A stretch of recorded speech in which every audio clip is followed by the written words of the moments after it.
this work, to plan these meetings, the meeting gathering the two committees, the Stone Committee and the Earthen Architecture Committee, the Earthen Heritage Committee, and to see that we have many common points and on our research and our work. And it was a moment to put our knowledge together and our force also together to try to answer to new challenge, which is a challenge that a lot of people are working now also, and we were all working on this subject also in a different part of the work, which is the climate change and the impact of the climate change on cultural heritage.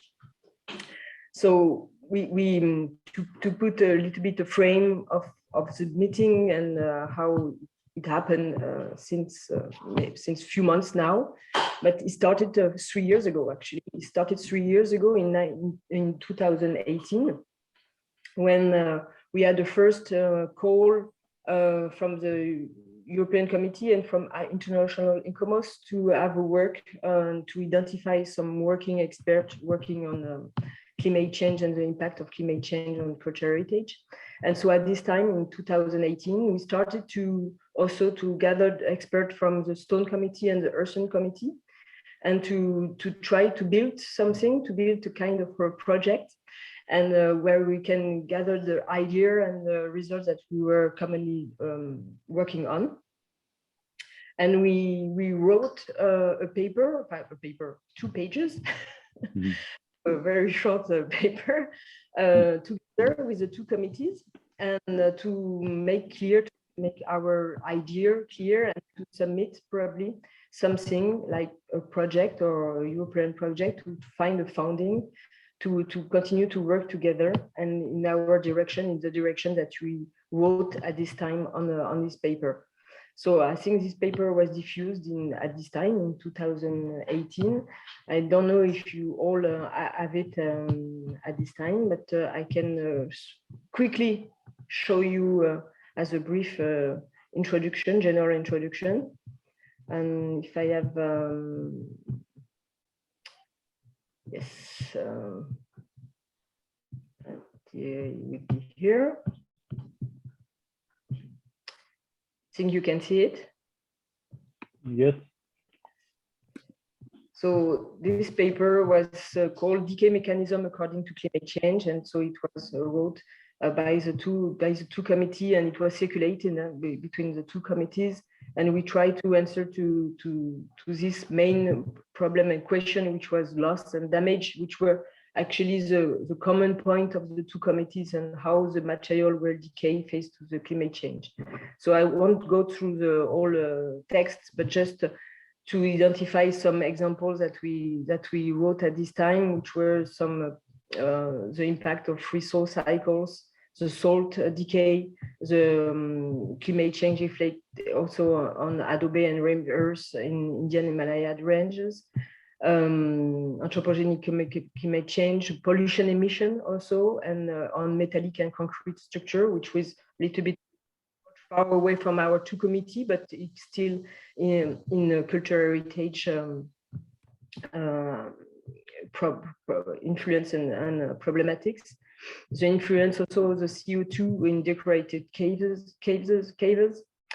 and the modification of landscape, of the touching the natural also landscape survey, and a group from the ISCEAH also was working on this topic. So we defined different subject and also a target, which was actually at this time to make a correspondence between the data of the satellite data, and we were thinking about the Copernicus European satellite, which were also working on this at this time, and it's still working, and we will continue to speak on it, to speak on this subject later. And we develop a strategy or a project, and that we can come back to later on this. And we identify members actually on the 2 committees who were already very interested to work on this topic. So it was the starting point of our common thinking, of our common thoughts, which were linking to the data, the satellite data, the climate data from the satellite to focus on several cultural heritage sites all over the world, showing a different climate and different range of material, earthen and stone material, and to see how they will degrade and decay faced to the climate change according to the data that we can record through several years and decades since that time. So that was the starting point.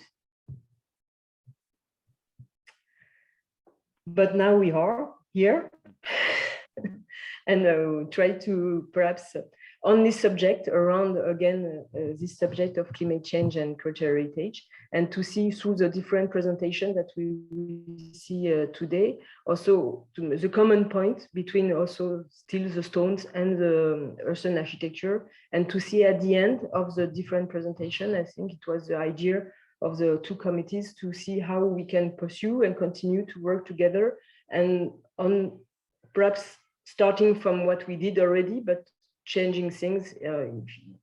Everything can be changed and modified, and also to be more detailed and to define a strategy to work on for the several months, for the next months actually, because we can focus on.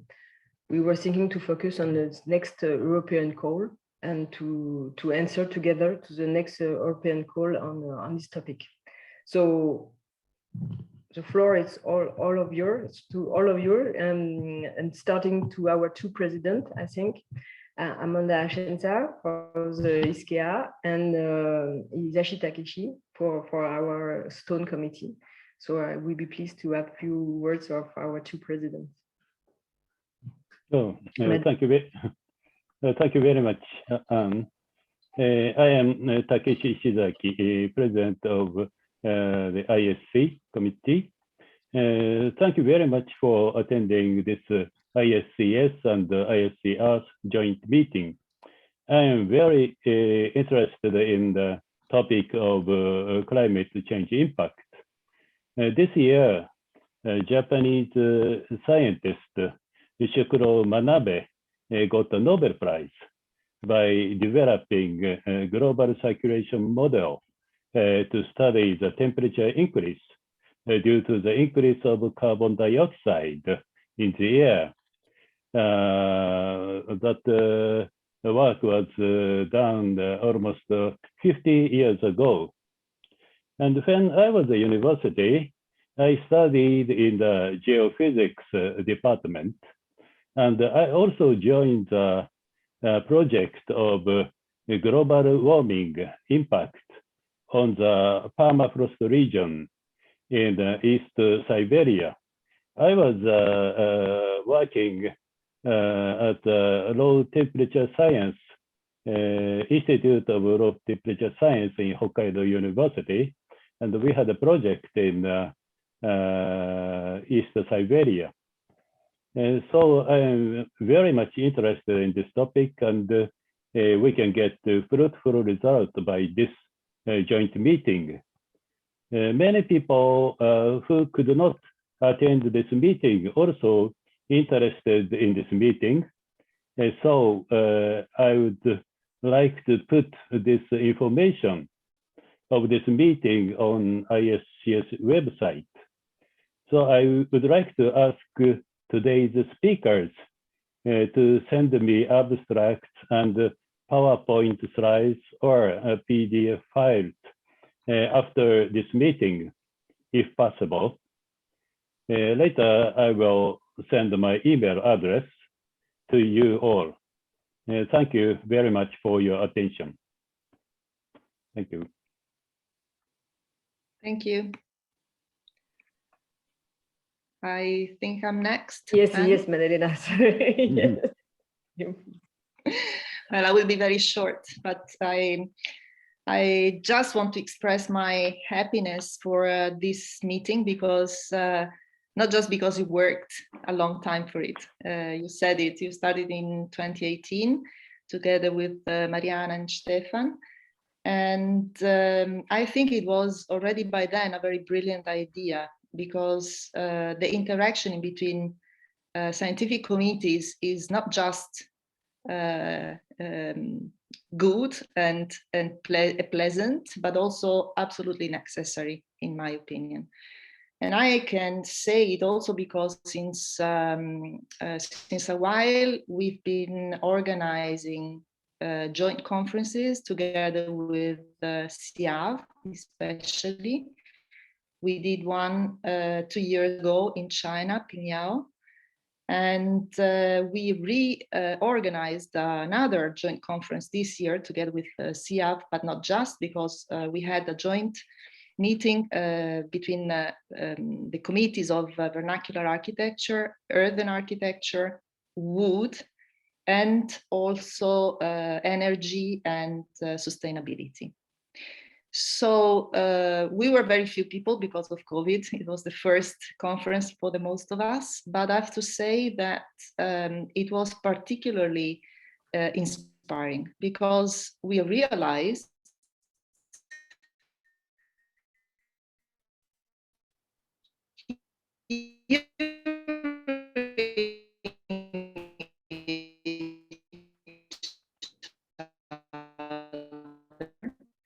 we are working all on the same issues, of course, from different point of views and it's, but we are all facing this.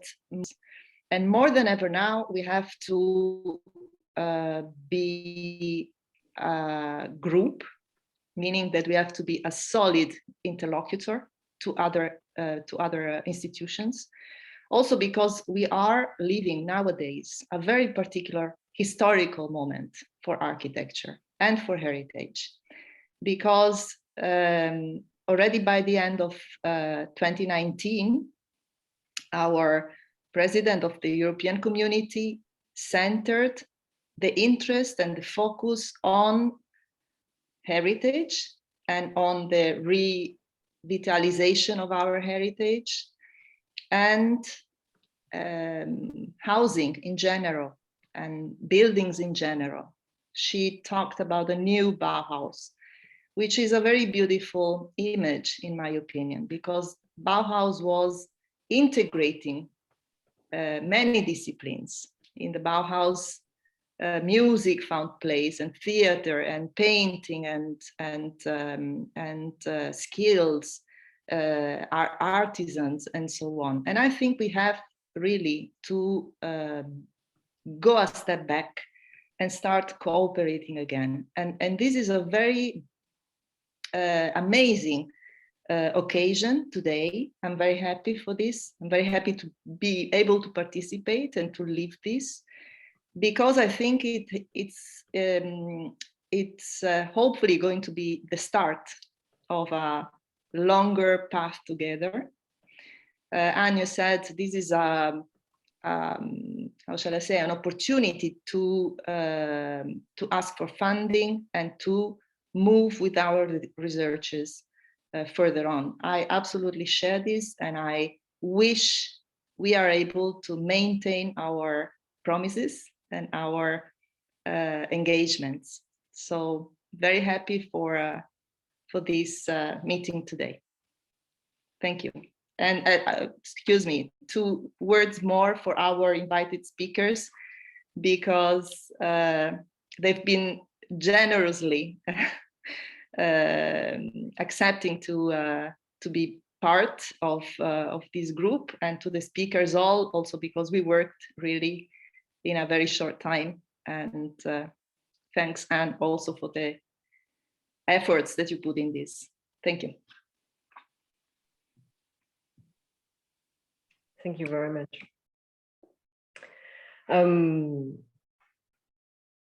I think we can start, but I'm looking for actually our first speaker, who I think is not here.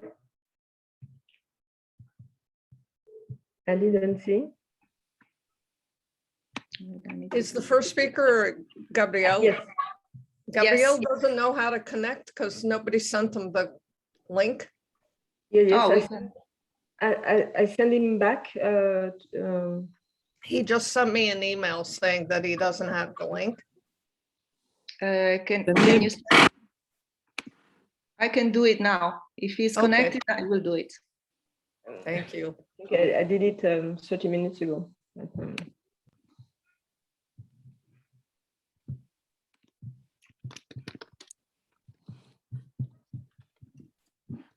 Okay.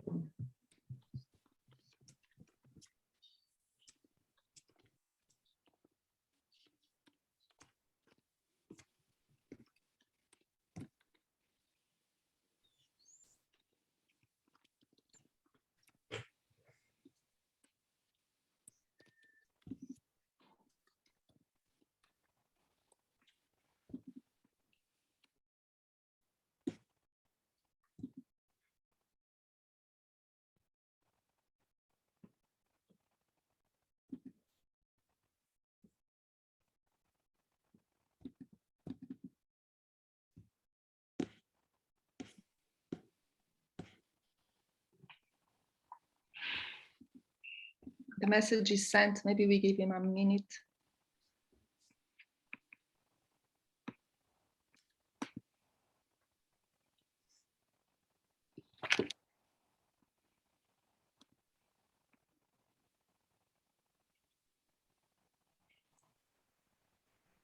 Maybe I can ask a silly question. What is ISCEAH? Yeah. You mentioned, Maddalena mentioned a group or something.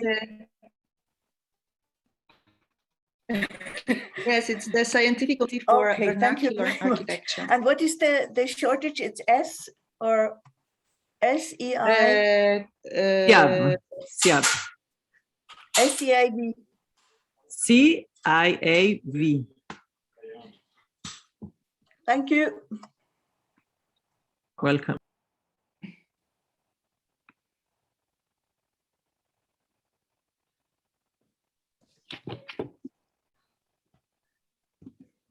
Actually, if anybody has some question or waiting, Gabrielle, if somebody have one question on the today on the meetings or on the subject. Go on.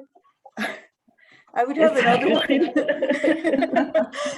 You showed your publication, which is only 2 pages. Is it accessible on the homepage? I think we send it to all the committees at this time. I can send it back. Then I have it. The 2 committees. I can put it otherwise in the chat here. Okay, thank you. And I saw your recording. Where will it be available afterwards? Because of time changes, many people couldn't assist. Yeah, Takeshi, you started the recording, I think. Yeah, I think. Yeah, I think. Yeah, we can record this meeting, but maybe it is very difficult to put this video on e-commerce website. So I think it is better to get the abstract and PowerPoint files of your presentations, and I'd like to put that on the ISCS web page. So I think it's more easy to do it, because the video file will be 500 megabytes. So it's very heavy. So I think it is very difficult to put on the e-commerce website. But so maybe we can share it through other, like, I don't know, Facebook pages or, you know, social media. It's maybe it's easy. If we, I mean, it's such an interesting topic, and we are having people from all over the world sharing their experiences. Yeah, so it will be interesting to share it with people that couldn't be here today. We can maybe talk Amanda, about that later. Can help, right? Of course, yes. I could help. I could put it somewhere, and then we could share it with both committees. Yes. Maybe with Anne, we can talk about this later. Yes.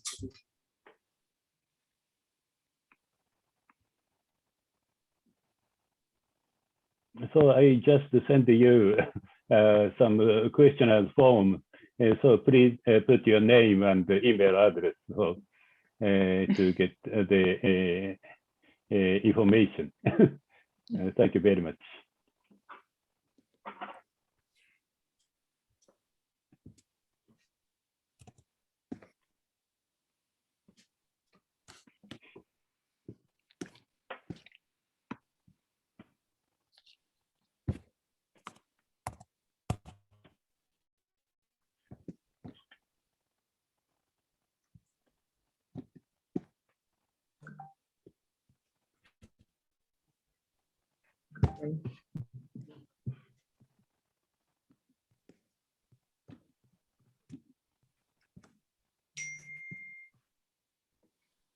We are still waiting for Gabriel.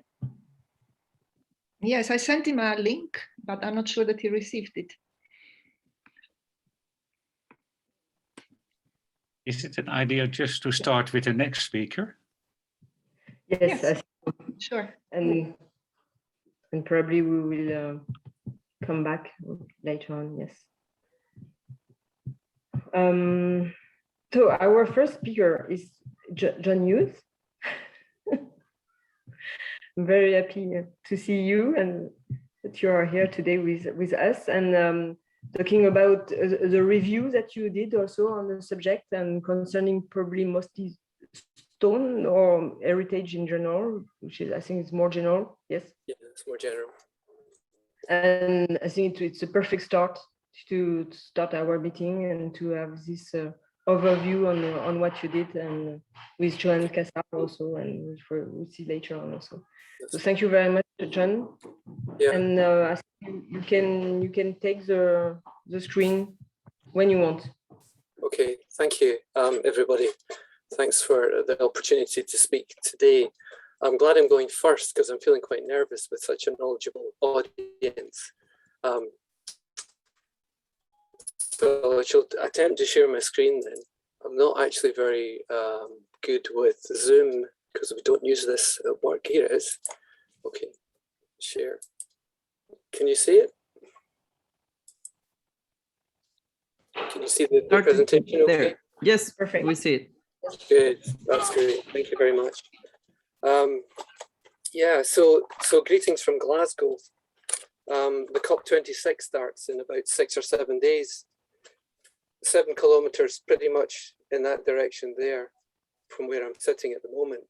So it maybe seems appropriate that I get a chance to speak today, though at least one person in the audience knows I'm not actually a Glaswegian, but that's another matter altogether.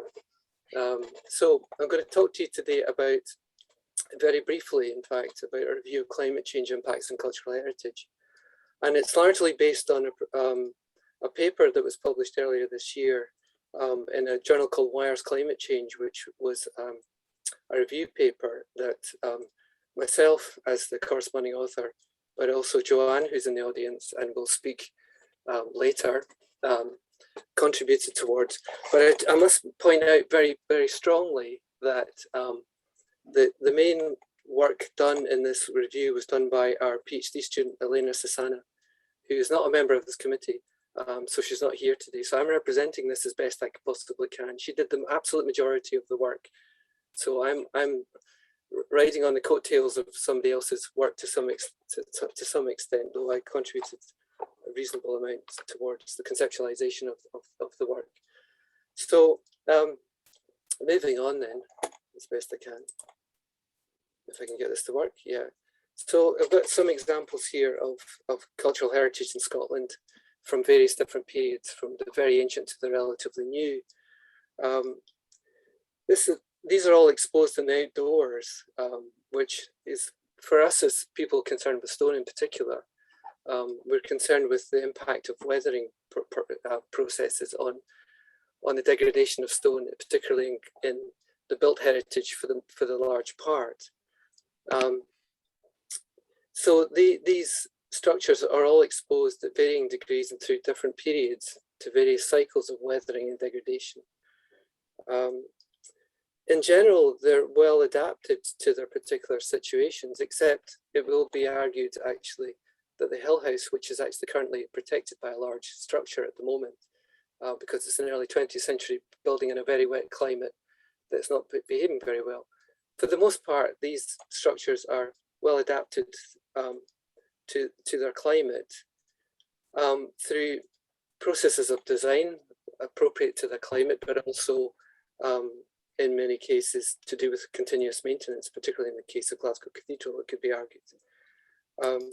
However, when we think about climate change, and I borrowed a diagram from Haugen and Matson's paper in 2011, when we have climate change, we start to shift our perspective, and the idea that the equilibrium, as it were, though I've been chastised for using that word incorrectly, so I apologize if I get that wrong as well. Things shift in such a manner that we go from a situation where normal exposure that we traditionally, or the climate in which things were built produces predictable levels of damage, in which case things are well adapted, generally speaking, to abnormal or changed exposure where we have unpredictable consequences. Though we might think that generally speaking, that the consequences are actually relatively well predictable. Now, this can be thought of very generally as well, using a very old diagram in feet and inches from the researcher earlier on weathering in the 50s and 60s. We can pick our climate regime based on average temperature and rainfall, for example, though this is a great simplification, it has to be said. And we can suggest, well, if we have general predictions of climate change, we can produce an arrow on this diagram which says this is where your particular situation is going to end up in the future, and therefore the type of weathering that you're going to experience is going to change in character. So what did we do then in this review paper? Well, I'll go through the methodology of that just now, because it is actually quite important, and we were held to a very high standard by the journal, actually. So we used online search tools, mainly Google Scholar and Science Direct. And we did a very generalized search for climate change and cultural heritage, and then refined that with particular keywords in a slightly iterative process, so that we didn't just collect based on what we thought was good. We also looked at what was in the literature and then reflected that back in itself, as it were. So there was a slight iteration that went on there. We identified over 3,000 peer-reviewed articles in that respect through those searches, which were not all relevant, in fact, because you know the way these searches work if you've tried it before that. But we end up with narrowing that down to the top 100 in terms of relevance, plus additional reports and policy documents, for example, publications by ICMOS and so on, that highlight the plight of cultural heritage in regards to climate change, and also policy documents by the likes of Historic Environment Scotland, Historic England, and so on. And we got that down to about 191 references, which were then read for evidence of these indicators here. I generalized this from the paper. I was reading the paper in the past week just to make sure that I managed to capture this properly. So it gives you a flavor for what we were looking for. We equate heritage, roughly speaking, to different classifications: exposed outdoors, the interiors of buildings, plus the collections that they're holding, for example, in museums and country houses, that type of thing. And also the changes in the characteristics of the natural physical environment. By that, I mean things like sea level rise, flooding, impacts of landsliding, for example, that kind of large scale effect as well. So this isn't just about, say, stone in itself. Okay, you have to see stone in the context of what I'm saying, rather than specifically about the mechanisms of decay of stone as per se, or earth construction for that matter, in general speaking. And we tabulated that into quite a substantial table, and also combined that, and this is where I think the most innovative part of what this work is into what we call these impact diagrams, which I'm going to run through now as quickly as I possibly can. And also, just to reassure you, a lot of what I'm about to say is pretty obvious, in fact. For most of us, we could probably sketch this conceptually quite easily for the most part, certainly an expert group like this. But we were held to the standard by the journal that we were not allowed to speculate or to produce a conceptual kind of explanation which relied on untested links or hypotheses. So that everything that we show here, every line that's drawn, has a documented example in the literature. And the idea being that it's firm in regards to its conclusions. So the result then can be grouped in general terms like this. So we have, of course, there are other ways of doing this. You could think of this differently, obviously. I'm not saying this is the only way to do it. This is the way that we did it. We thought about the outside of buildings, the inside, and features of the natural physical environment, which is what I've already covered briefly there.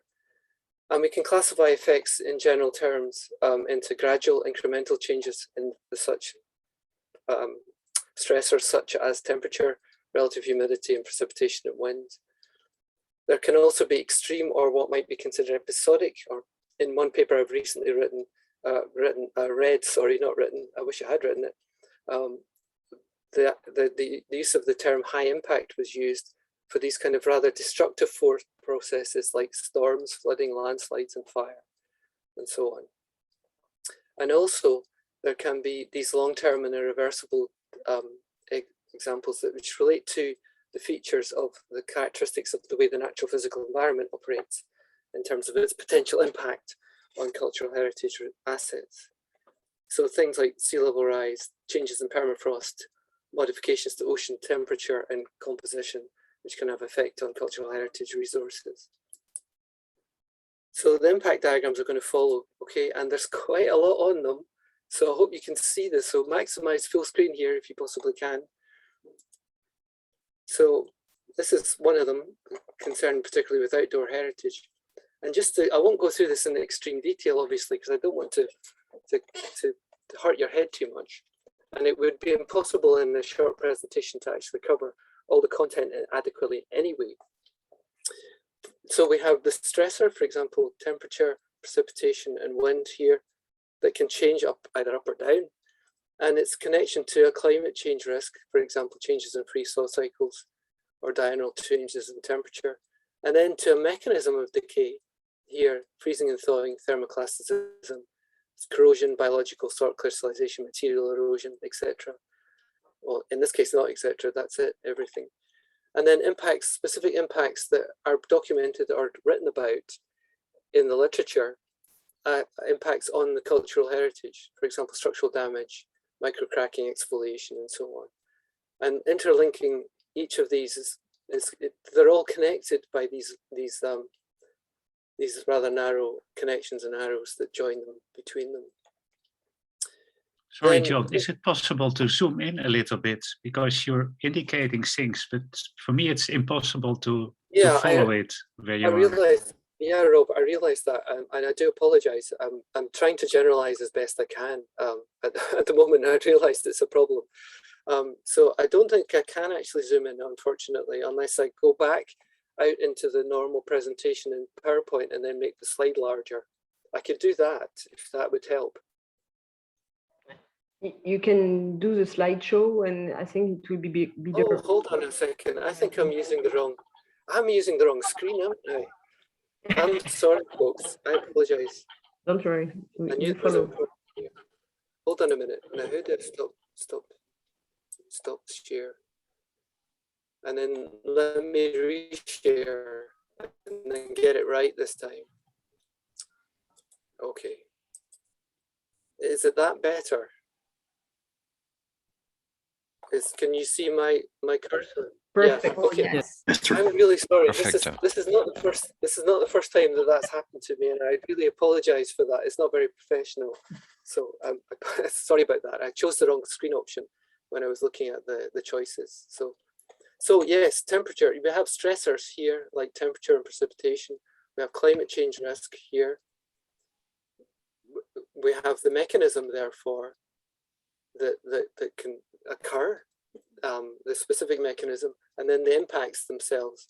And in the final column here, we have non-climatic stressors, which can synergistically kind of affect or combine with the climate stressors to create additional problems, things particularly to do with pollution in the atmosphere and the causes of things like acid rain and so on and so forth. So moving on into indoor heritage here, you have climatic risk changes in freeze-thaw cycles. That seems a little bit counterintuitive in regards to interior environments, but there is some discussion of that in the literature. Changes in indoor temperature or indoor relative humidity obviously are the major causes of change and causes of degradation and controls in degradation. So we have freeze-thaw, salt crystallization, changes in hydration, dehydration cycles in salt systems, and effects on biological systems as well, which affect mechanical damage on materials, but also chemical damage and biological decay on a range of materials, but particularly organic materials, for example, wood, papers, art materials, and so on. Okay, move on. And then finally, in regards to this, so what we identified in the literature was the changes in the natural physical environment. So we have things like flooding, landsliding, extreme rainfall, which obviously can contribute towards both floods and extreme rainfall control, things like landsliding in the environment. We have sea level rise, storm surges, ocean properties that include things like change in oxygen levels, temperature, salinity, acidification. And then heat effects, things like droughts and extreme heat, including the occurrence of fire, wildfires, for example, as well, which can have a devastating and rather destructive effect on cultural heritage assets. So again, the point is that these are not necessarily incremental changes, though things like sea level rise are incremental changes, but they can tip over into they can force tipping points that result in ultimate destruction as well, or can have, in the case of storms, landslides and fires, for example, can have very direct catastrophic effects on cultural heritage as well, that are episodic, but increasingly common, arguably, as well. And we also have the same argument about mechanism here and impacts on cultural heritage in this column here. So I won't go into the detail there, but we can make the paper available, obviously, but it is available to download open access from the journal as well. And these diagrams are included in them. So to summarize then, no surprise that water is the main agent of decay that affects things like relative humidity, periods of wetness and so on in building surfaces. Increased temperature enhances other mechanisms. That's one conclusion that was obvious in the literature as well. So things like wind and wind-driven rain, if you add things like sand or particulate matter, sediment to that, and salt and pollution, you can lead to other effects as well, like water penetration and abrasion, and even structural effects on structures as well. With higher temperature, in some parts of the world, you'll get more freeze-thaw cycles, for example, particularly in the higher latitudes, which increase the likelihood of material decay, increases diurnal range, and therefore things like thermoclasticism.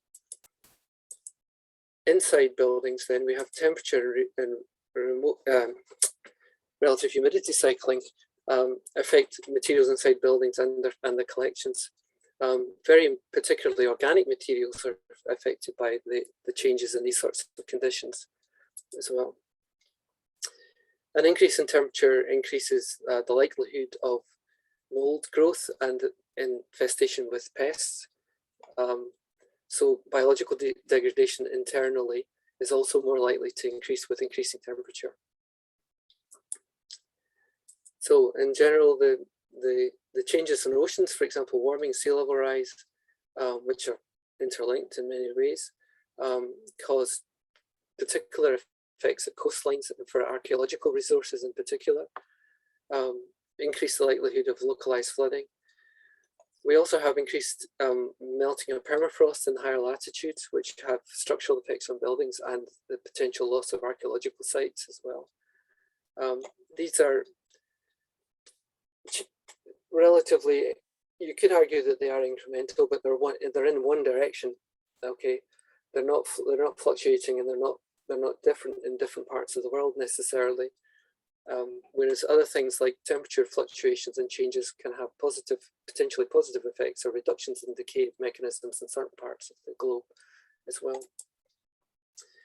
So we have an increased occurrence of flooding and droughts and landslides and heat waves as well, which will have particular effects on buildings and structures, mainly by controlling things like wetness, the action of moisture, for example.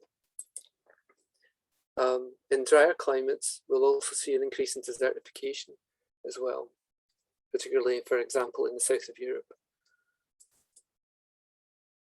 In general, though, this part of what we looked at, the physical environmental changes that have potentially quite catastrophic damage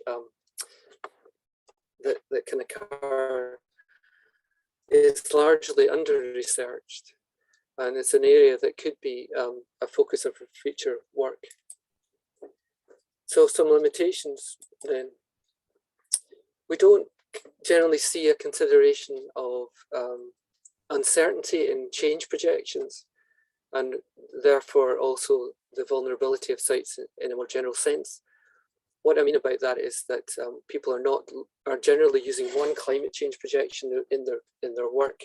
They're not considering a range of climate change projections, which lead to potential variations in the conclusions that they reach about what the impacts will actually be. So yes, indeed. So we would, as a recommendation from what we've done, we would suggest that in future studies where people are considering the projections of climate change risk, that they look at multiple projections and different models and look at the spread of potential outcome to understand what the potential range of ultimate impacts may or may not be. The different synergisms, as it were, or if that is a word, between different factors need more attention. So the way in which increasing temperature interacting with pollution, for example, as an example off the top of my head, could be significant for cultural heritage in the future. But there are a range of synergisms that are exemplified potentially by the diagrams that we created, which show the interlinkage between different factors, including the mechanisms of decay. But it needs more attention. There's been, again, this is not in any particular order of importance, but there's been a considerable increase in this kind of research in the general area since the late 2000s, but it's a very Eurocentric bias. So there are very serious impacts that are likely in other parts of the world, but there needs to be more research in what might be called the global south. Because this is actually more likely, these are the more likely areas where the impacts will be actually felt, both economically and socially, rather than in Europe and North America in particular. So materials and assemblage responses.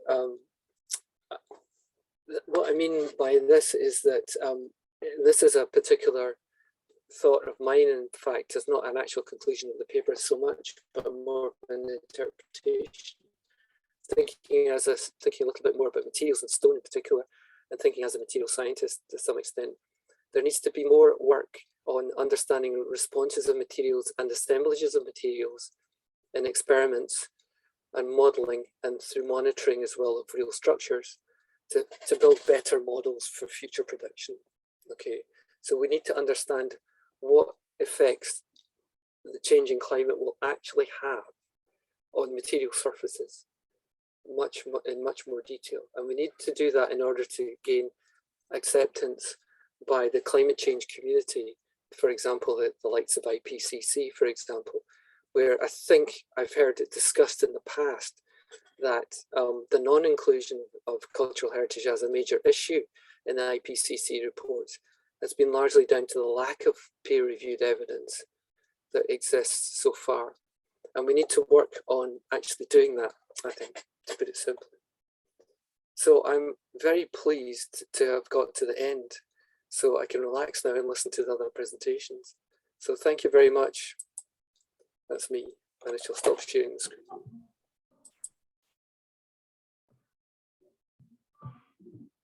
Thank you very much. You're not finished. Probably you have many questions. Questions now or later? I think it's nice if we have some question now and later on also. But if there's some few questions right now, I think we can take the 5 minutes to discuss a little bit and come back later also. Okay. One or two question right now. All right. See everybody. Christine. I would have a very stupid and a very small one. I just was astonished that in the indoor climate, indoor problems you mentioned, the system sodium sulfate was kind of singled out as the salt. And I was kind of, huh? Why? Is there a reason for that? Specifically, because of the amount of detail in this review, it's very hard for me to answer that question. I'll be honest with you. But sorry, Christine. But what I will say is that if it's there, it means that there was some discussion of it in literature. Okay, that's all I can say. It could well be. Thank you very much.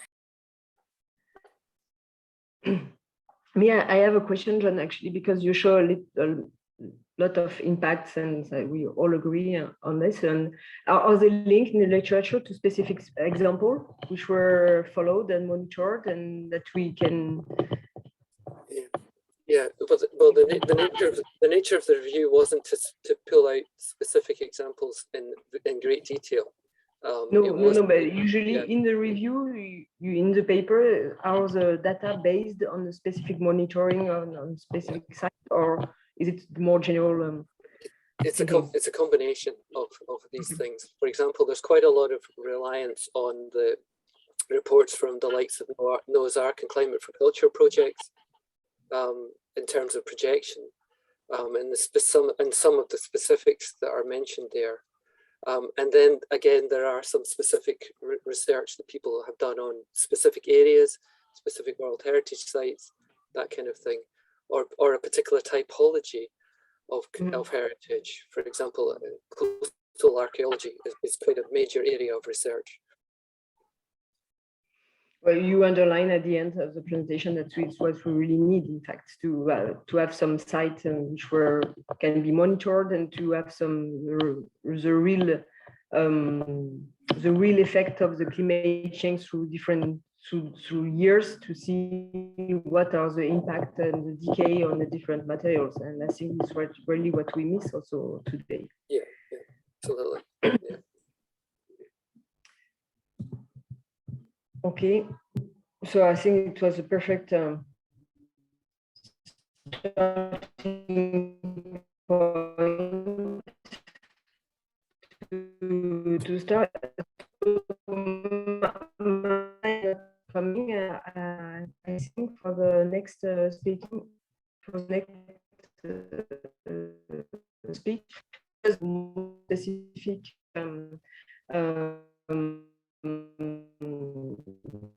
cases, and also a general overview on the climate change impact on World Heritage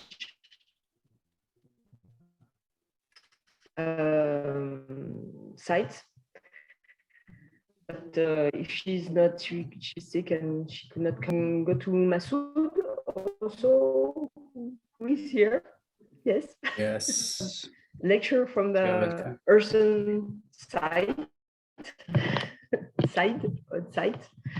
So we are very pleased to, and you're welcome to take the floor and to present your presentation to start. You're welcome. Thank you. Let me share my screen.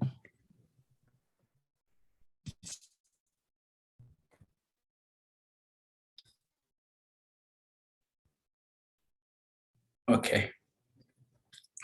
Greeting everyone. This is Masoud Nakhaei. Can you see my Yes, we do, screen? Masoud. very small. Okay. I'm a focal point of ISCEAH at the Climate Change and Heritage Working Group, and also chair of archaeology. Masoud, it's not a full screen, it's a very short, I think it's half screen, no? Something, it seems cut.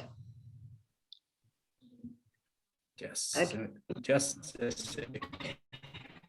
Yes, I know the problem. Yes. Yes. It's quite small.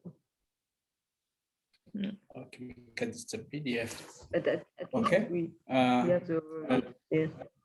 The topic I want to talk today is about the ancient and traditional knowledge as a sustainable tool for mitigation and adaptation strategies.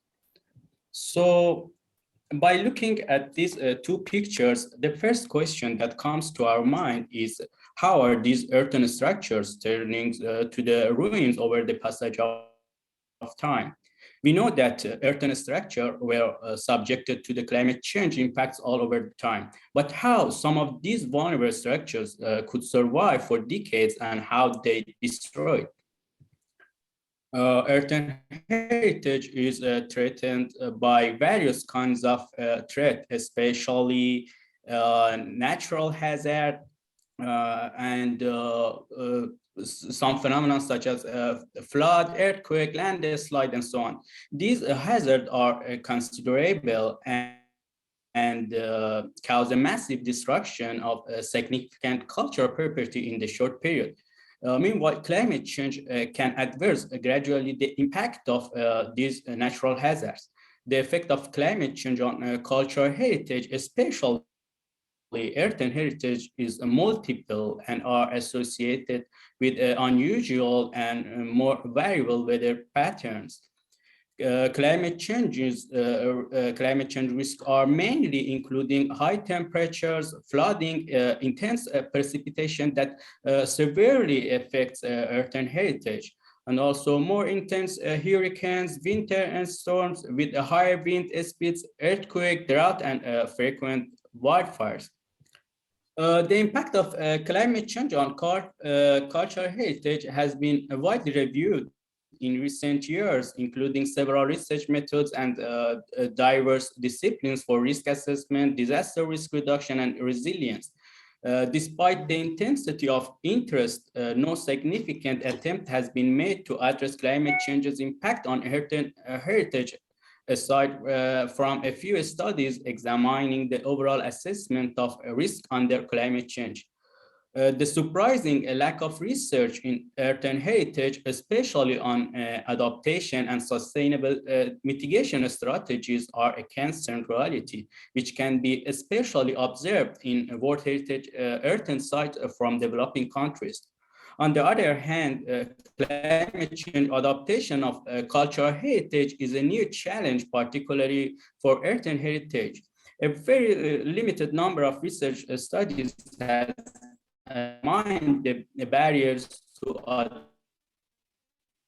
adapting earthen sites to climate change. Climate change data, lack of technical skills to develop and implement climate adaptation plans, the concern of possible loss of integrity due to the adaptation measures, and the high cost of implementing strategies are other constraints that may hinder informed decision-making for heritage conservation. For answering my first question, we need to know that the most vital part of earthen construction is directly related to knowledge of traditional architects or professional masters in dealing with earth and their perceived of climate risk. Their experience in recognizing ready-to-use mud, adobe preparation, and application method is entirely based on their tacit knowledge and practical experiences. Their experience over the years, along with the climatic condition, has provided the base for creativity, the use of indigenous capacity, and best practices, which can be considered as a practical factor in today's climate change adaptation.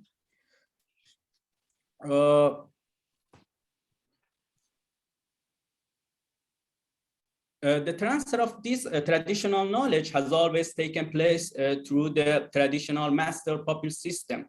However, the biggest weakness of this system was the lack of documenting and recording this information and verbal transfer of knowledge to each other. Forgetting traditional knowledge of earthen heritage leads to abandonment of earthen cities and also maintenance of earthen building in the absence of documented traditional knowledge or even professional masters is getting more difficult. The main challenge we are facing in the earthen World Heritage sites. While documenting the traditional knowledge and collecting past experiences can shed the light on disaster mitigation and adaptation strategies. Because the knowledge of the past generation was not simply copied, but was also associated with innovation based on climatic, social, and economic factors. I want to go further and going to reveal the role of ancient knowledge and strategies in the sustainable adaptation plan. The case study of this presentation is a Tchogha Zanbil World Heritage Site as one of the most important archaeological monuments of the second millennium BC that demonstrated through minimal intervention and clever management of the Elamites to deal with the heavy rains. Tchogha Zanbil is located in the southwest of Iran in the Khuzestan province in the margin of the Des River. It was built in adobe as the main material and was given a facing of baked bricks to protect from erosion, some of which have a cuneiform inscription and a unique arch. One of the strongest point of Tchogha Zanbil is the archaeological evidence of water management system and applicable techniques to deal with water erosion. This approach, developed by Elamite architects, protected the site for more than 3,000 years. Elamite architects protected the adobe structure of the ziggurat from moisture with a brick facade and using natural bitumen in the moisture-related parts, such as gutters, water reservoir, and tomb palaces. Moreover, Elamites drilled wells for disposal or collecting rainwater in the vicinity of the ziggurat. But their significant attempt for water management was directing the surface water to the lowest point by gathers and in some areas with ceramic channels. It should be noted that the stepped form of the gathers slowed the water flow and protected the walls from the risk of sudden collapse. Based on archaeological studies, the number of original gathers on the different floors was based on preliminary calculation and in the symmetrical manner. For instance, the amount of water that gathers of each floor had to drain was 499 square meters. Currently, only the gathers of the first and second floors remain, which makes it difficult to precisely analyze their function. On the other hand, the upper part of the ziggurat is considered one of the most vulnerable areas due to the massive destruction of upper floor. And as a result of changes in the surface water disposal system based on Elamite calculations. Consequently, all surface waters are evacuated by the remaining gathers instead of being divided into gathers of each floor as was originally designed. Therefore, according to the evidence, it can be observed that the most pressure is put on the second floor gathers as observed with various deterioration patterns. In the erosion process during heavy rainfall, runoffs and small gullies cause the development of the holes and cavities. Also in areas where there is no sloping, fine-grained soils prevent water movement and start water retention on the surface. This will lead to subsidence after saturation. Penetrated water in the created pits and cavities exist at the junction of the adobe structures and cause the massive destruction of the brick facade. The significant lack of mortar in the brick facade accelerate this erosion process. The idea is to learn from ancient knowledge and to bring it to practice. So documenting ancient water management system besides current condition of the site can help us in developing more sustainable management plan, like calculating the capacity of each gather and directing waters of each basin to one gather based on its capacity, as Ilamit did. Based on these examples, we amplified the importance of documentation of ancient and traditional knowledge as the essential tools in safeguarding cultural heritage.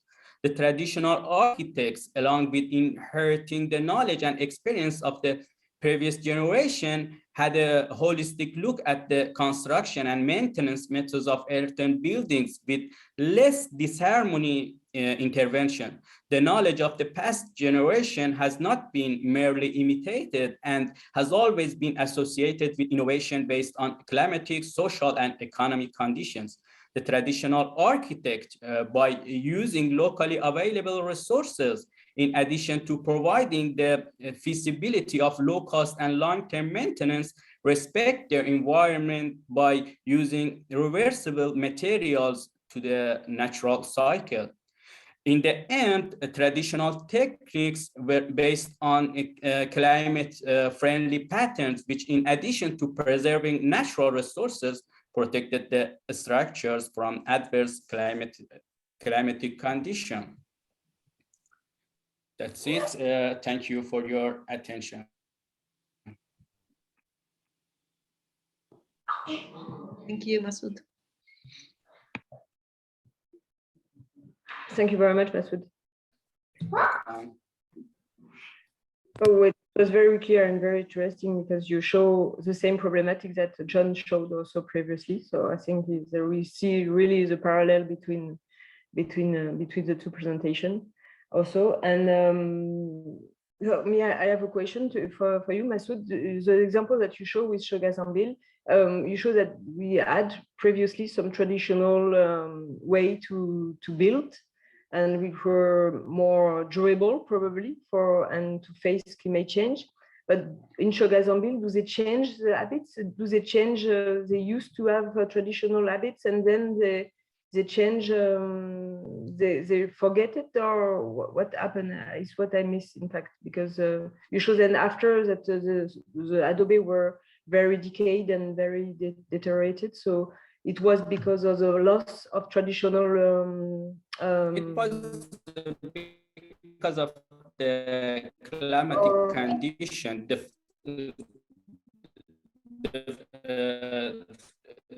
second floor, because for 3,000 years, and it's not just a problem of the forgetting traditional knowledge, but we can use this ancient integrity of our site to deal with water erosion. You know, and the main problem here in Tchogha Zanbil is heavy rainfall.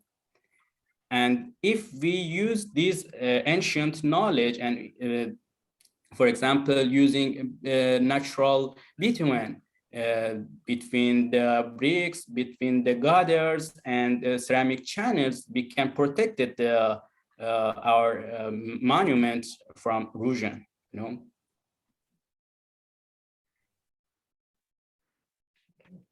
You were showing a picture, I'm sorry, but it was so small, so I may have seen I may have seen it wrong, but in some cases it was not just bitumen, but also lime. Yes. Was it together? I mean, was it yes. one layer on the other? Yes, bitumen, lime, you know, it's like they put first layer is brick, then lime, and as a mortar, they used lime with the bitumen in the moisture related parts, like, you know, templaces, gutters, you know, water reservoir. But not mixed together. I mean, not layer mixed, layer different of layer. bitumen. Yeah, Okay. different. One layer Yes. bitumen, one layer. Okay, thank you. You're welcome. Do we have other question? May I ask a question? Yes, sure. Thank you. In fact, my question relates to both speakers. It's about assessment of climate change and the impact to the in different empirical studies, as I show you in the last two presentations. So I was thinking when I heard in JoAnn's lecture, he mentioned the abnormal exposure and normal exposure, and the link to the abnormal damage and normal damage. So also related to the Masoud's lecture about the earth material things. So I'm thinking, how do you define what is abnormal, what is normal? How you access that, you know, that kind of so-called abnormal or slightly different change compared to what? Compared to human beings' experience in the last 200 years, or what? Do you have already a kind of more comprehensive modeling or data that we can really compare the accelerated process of damaging or deterioration? That's my question. Thank you. May I?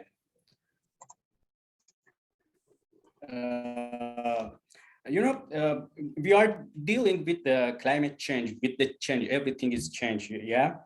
And for assessing the, you know, the erosion of soil or adobe or earthen material, it's need time, because we don't know about the, you know, we are not sure about the process and how the earthen material can change during the different climate condition, and it's need, you know, laboratory studies to, for example, the different condition, for example, high temperature with wind, you know, high temperature with heavy rainfall, and different kind of this.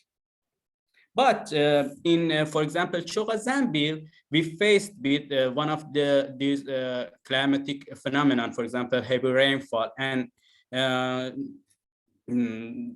during this, you know, participation, we can, you know, assess the vulnerability of different parts, the impact, and also different kind of. Thank you. I understand that, but maybe I should stress, because climate change is considering a relatively longer period of time and a process. It's not about in recent 10 years or in, yeah, maybe 20 years. So in fact, I think my question points to that. Do you have a relatively longer observation or collection of data that can show the mechanism or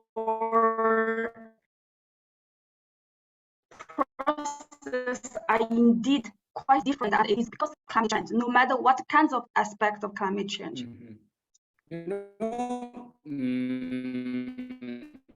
as I mentioned in my present, lack of climatic data, you know, because we are facing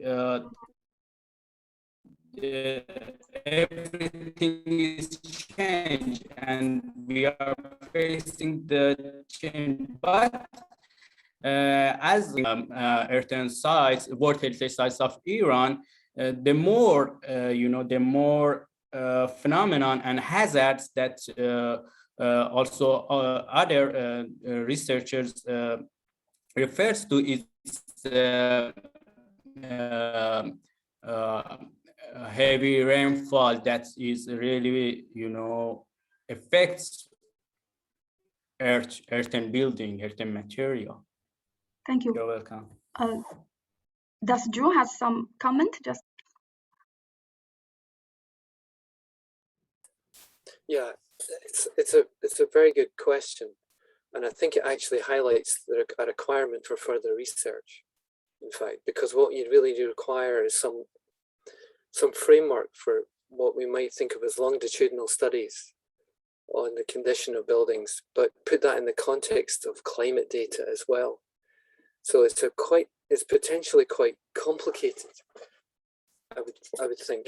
So I mean, anecdotally, you can suggest a number of things about obvious changes. Like I showed a picture on my last slide of a flooded area that is literally 100 meters from where I'm sitting now, around the corner. And in the time I've lived in this house, that's only really happened in the past 5 years, for example. So that would anecdotally be what I would think is a change, but I don't know for sure. Okay, because then we'd need quantitative data to be able to say for sure. So there's a danger that we can sort of get into the slightly perhaps media-driven kind of perception of there being changes that are caused by climate change, but without the actual factual basis to suggest that there are actual changes happening.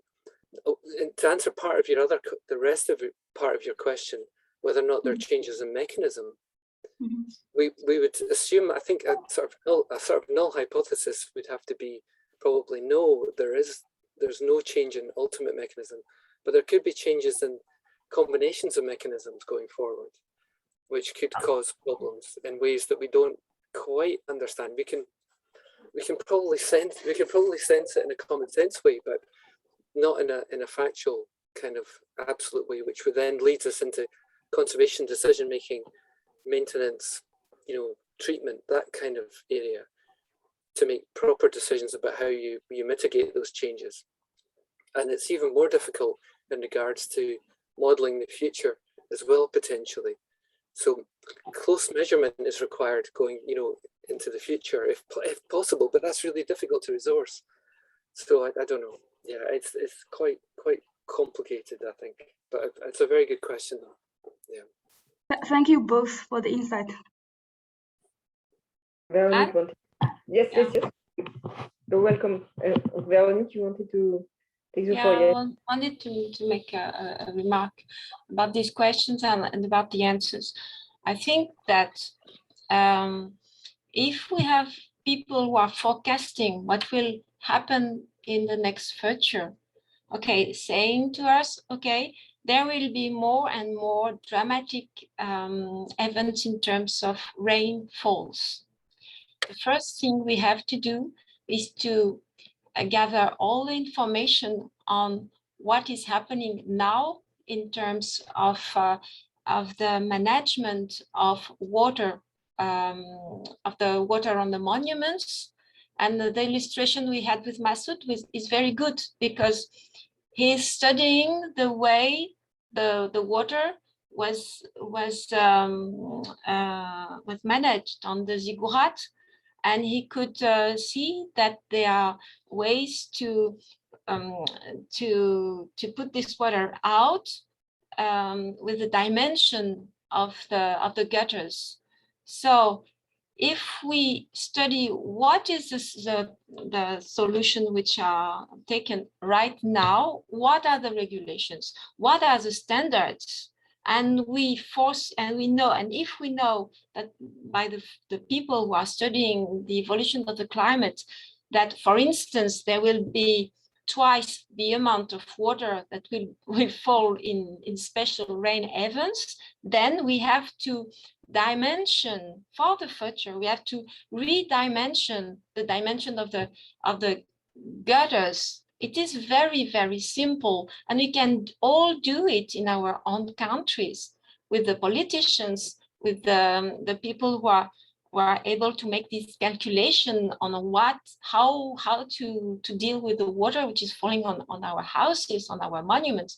And houses are not that different in terms of water management. than Tour Eiffel or whatever. I don't know, big buildings and cathedrals. And they are very simple things which can be done on our level. And the first thing we have to do is to gather all the information on the situation right now, because it has not been dimensioned for big grand events. You know, it's very simple, to my opinion, very simple. I would be curious to have some comments by Rob and Hughes about the water management on buildings. Thank you. May I say something? May I say something? Now, Veronique asked me. Yes, Rob, you're welcome. Yeah. Okay. Well, Veronique, I think your statement about things being very simple is quite a simplification of the situation on one hand. But I think also the question that was asked by I forgot your name, but I think with John, that it was a very good question. What Veronique says, maybe perhaps a bit simple, but on the other hand, I've seen similar things about, let's say some 10 years ago. We wrote with a few colleagues also kind of a review paper looking at climate models, trying to explain what might happen in the Netherlands when things would change due to climate. And one of the things is we would expect less frost cycles here, but we would expect many more salt crystallization cycles. And in that sense, it's simple as Veronique says, if indeed this is to become true, we should try to protect our buildings better against crystallization cycles in the Netherlands. And we should, or we can take less care of the frost thaw cycles. Actually, and then back to Veronique, what we see over the last years, but yeah, is this climate change or is it just a short period of change? Very heavy rainfall in which we see much more water than we used to have over the past years. So I see the same thing that Veronique says, that let's say the gutters and the downpipes of our historical buildings here are sometimes not able to deal with the quantity of water that comes together all at once. Whereas we were used to have it a bit more spread, and then, yeah, the whole system of gutters and downpipes would do. Now, over the last few years, we see relatively often that it doesn't work. And then back to Veronique's simple solution, make them bigger. How do you mean that the models that were used were wrong actually, and they predict salt crystallization, but it was not the effect that was attended in the last few years, and the rainfall was not expected? No. Both were expected. Both were expected. But but then I think that the period of 10 or 20 years, and we wrote the article 10 years ago, it's not really long enough to really say, okay, it is true, it is what we expected, because in the Netherlands we would have, due to frost, when you look over the past 100 years, it's once every 10 years.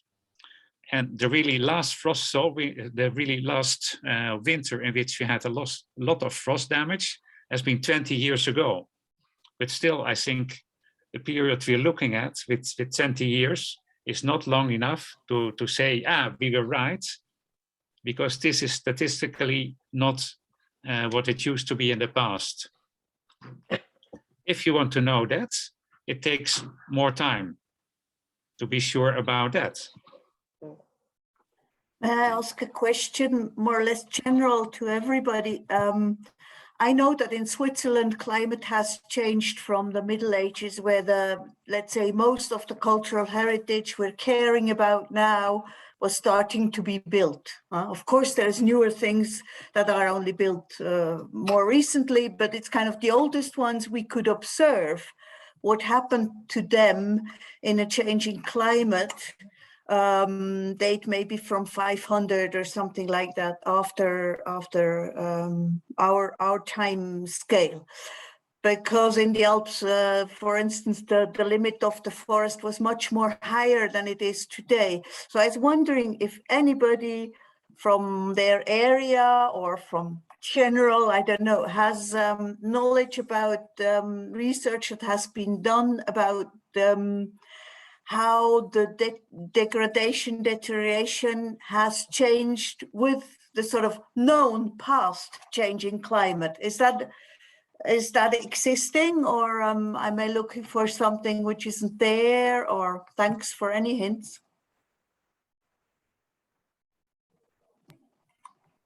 An excellent question.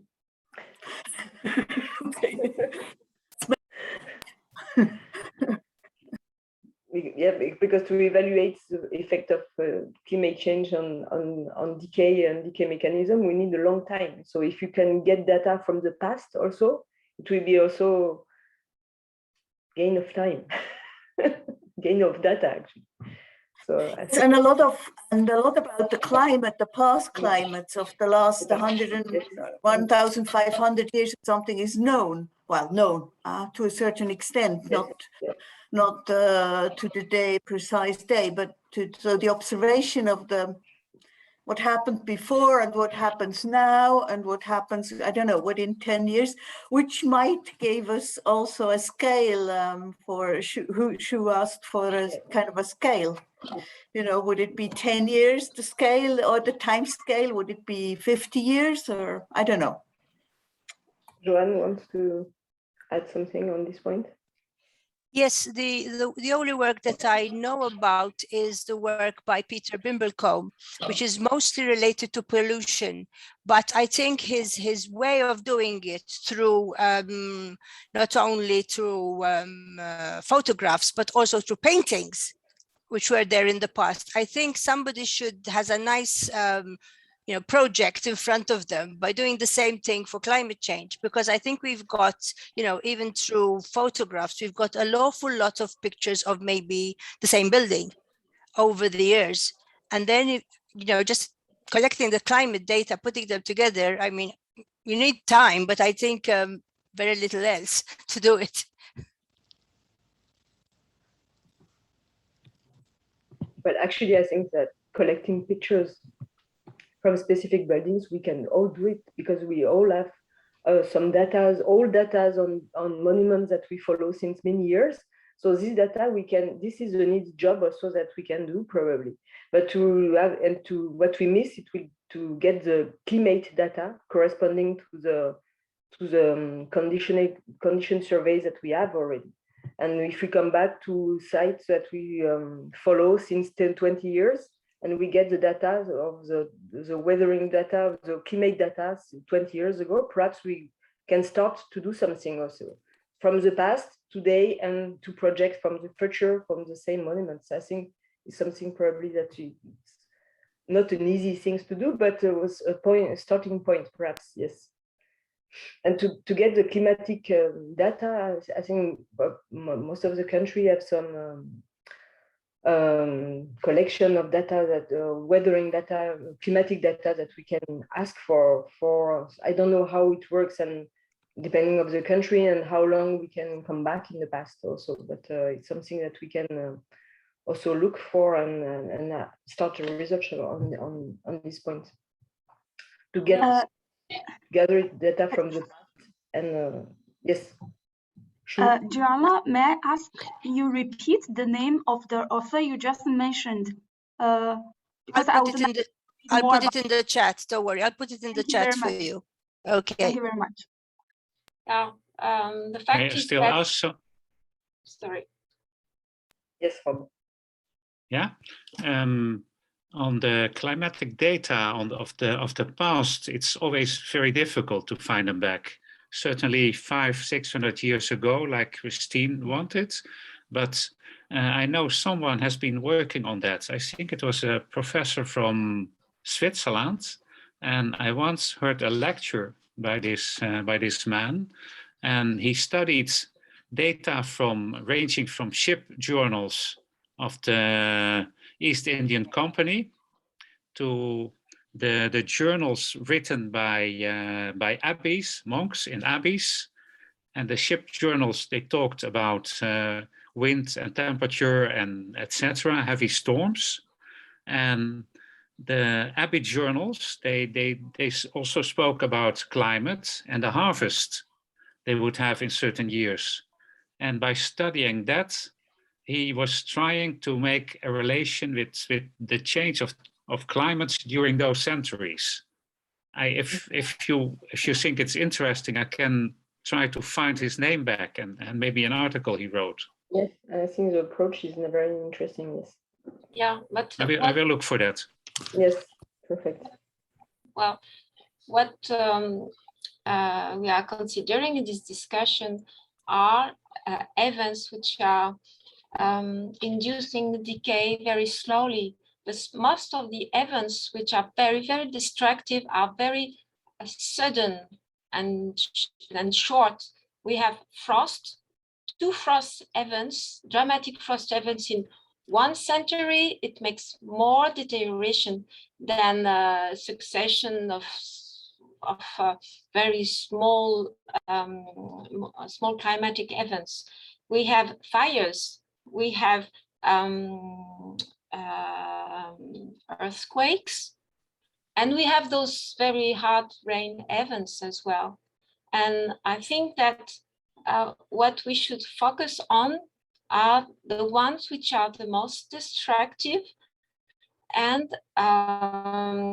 which can be foreseen, which have already been forecasted by the people who are working on climate change, and that will save more monuments than trying to find out what was the climate in the past.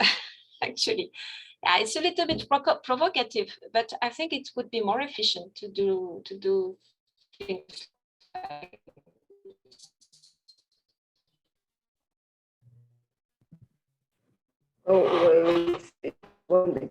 Everything is important, and it's what John presented at the beginning of the meeting. Also, is that the climate change, he has to approach facts through time and through many decades, actually. And so, as you said, Veronique, some strong impact, some natural hazard and a strong rain, which I think, and both are considered in the climatic change. So I think we probably can focus on not one on the other, but to work on both simultaneously, I think. Well, it's 2 approaches, but the both are very important. Perhaps we can continue because we have some other presentation also. So Sebastian Gotz cannot join us. It was the focus on material damage and on crystallization of salts, which were very interesting. But we can continue, and so also what are, as we already said, and as Veronique also said, what are proposed also as a solution to make to face to climate change on cultural heritage.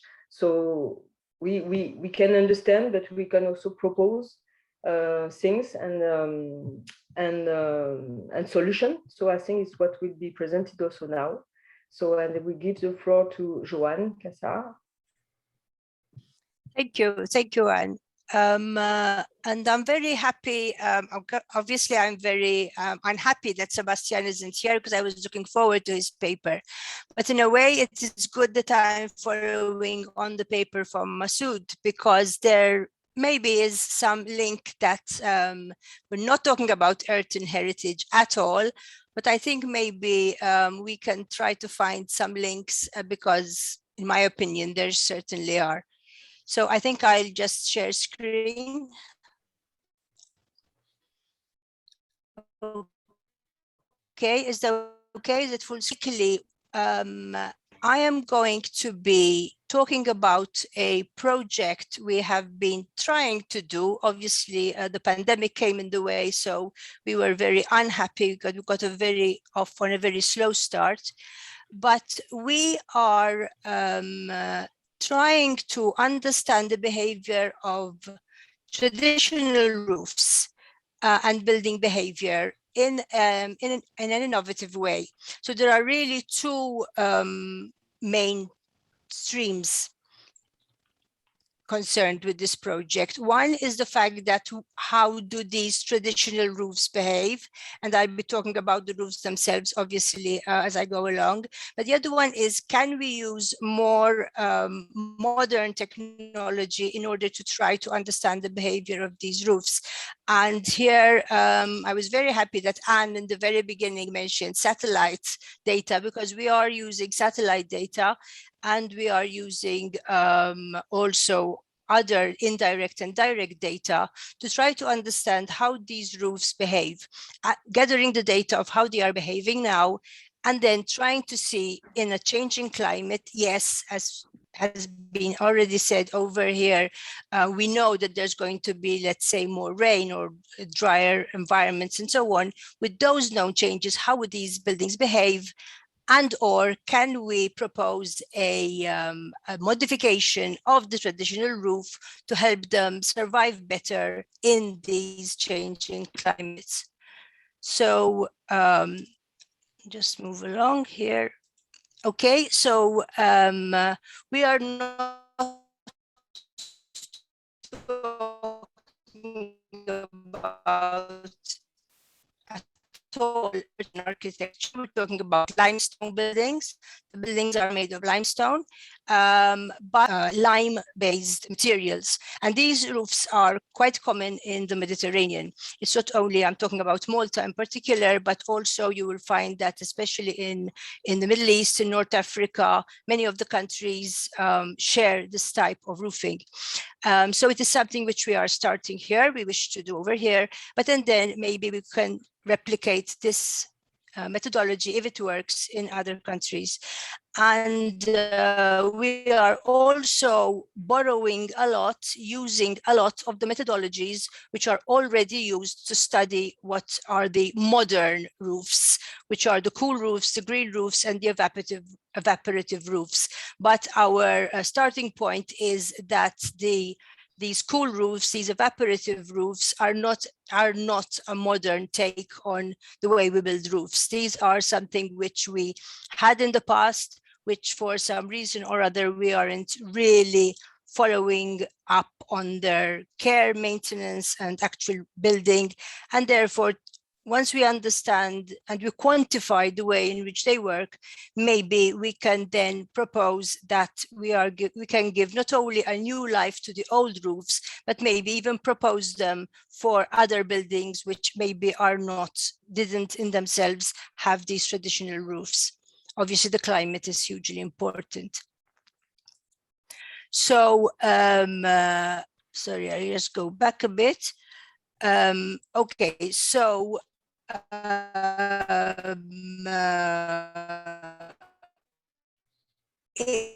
traditionally, there was this tradition of using the locally available materials to make roofs. Local skills are in a story room, which has this sort of roof. You tend to feel more and these are ways in which I really want to make clearly the point that it is obviously not only a roof which keeps a building comfortable in a very hot climate. It's everything else which goes with it.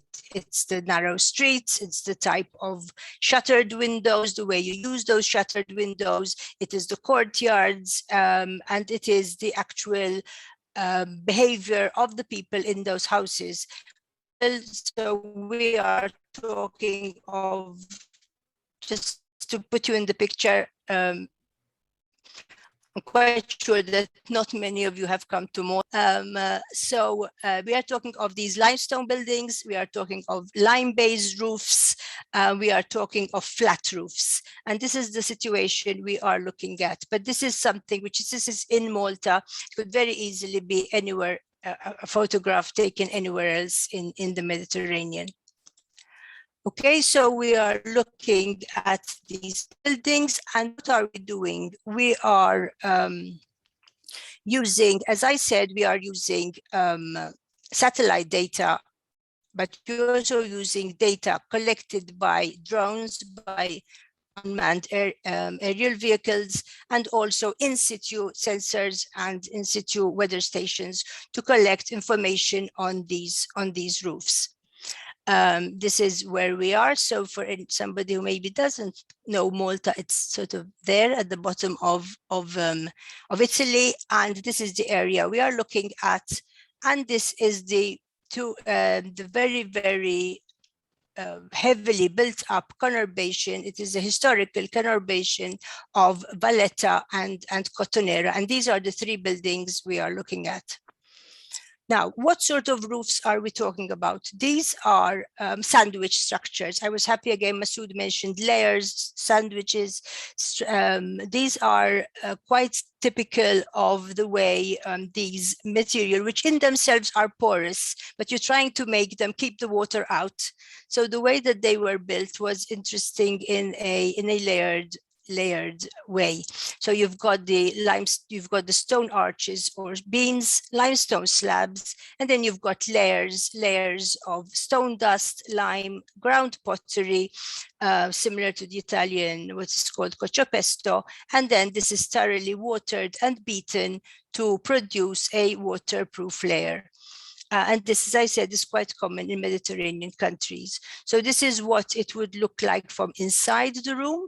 So you've got these arches and you've got these stone slabs. These are all limestone. There isn't an, except for the mortars, which are lime-based, only limestone is used. And this is the actual layering itself. So you've got the stone wall, you've got the stone slabs which make up the roof, and then you've got layers of stone chippings, layer of stone dust, and then this very thin, very compact layer of lime plus crushed pottery. So we are looking at what information are we gathering? Well, what tools are we using? We've got the satellite images, which are used to obtain thermal, and hopefully we are hoping to get moisture data indirectly.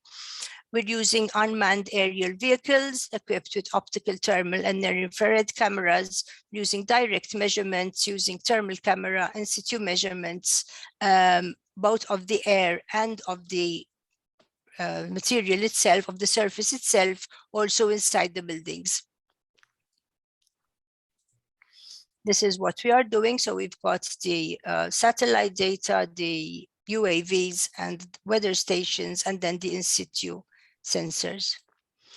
Okay, so we have three types of roofs which we're looking at. We've got a traditional roof, what we call a hybrid roof, which is a traditionally, the structure is limestone, but then above it, they actually used a cement layer instead of the traditional lime-based layers. And we're looking at a totally modern cement and bituminous membrane roof. And we are trying to see how they behave, and we are seeing variations. Now, what I must say, I did mention in the beginning that the pandemic really threw us off on this one, because we weren't allowed to fly the drone and we weren't allowed to go into our buildings, and the lockdown and huge number of problems. So we are a year behind in our gathering of data, but we do have data over winter and spring. We are now looking at the data, which is the summer data. And we're already seeing that there are differences. What these differences are, we still have to interpret, but there is a variation in the thermal capacity of the two roofs. We're also seeing that the roofs also have a heterogeneity, and that's depending on the way the roof itself were made, but we are picking up these differences also with satellite data. And this is very encouraging because the roofs, we're working on historical buildings, so we're trying to get as large roofs as possible because we won't pick up the smaller roofs with satellite data. But we're trying to see whether satellite data could also be a way to also identify these types of roofs in a much quicker way, in a much more efficient way, if we are able to confirm what we are seeing with the data is actually valid also due to our in situ measurements.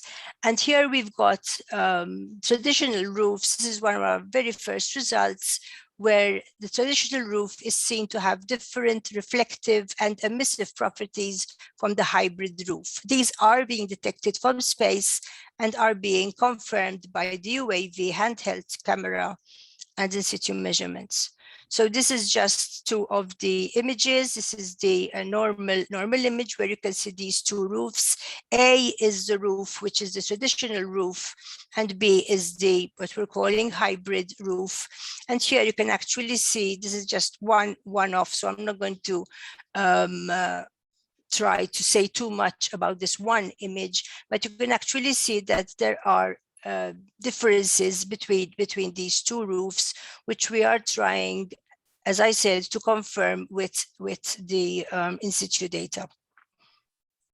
This is, for example, this is an interesting handheld thermal image where you can see that you have this in the front. You've got the traditional roof, which is behaving very, very differently from the concrete roof. And this particular image shows that the concrete roof on this particular day, this was in February, I believe, was already much hotter than the traditional roof.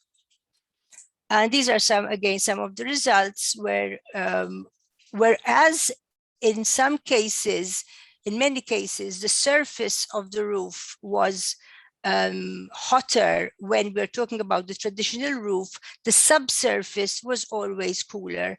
And this is something which we want to pick up on, because obviously that is the point we are interested in, is inside and how the people inside are going to feel inside the room. So it's going to depend on how the heat is being transmitted into the room.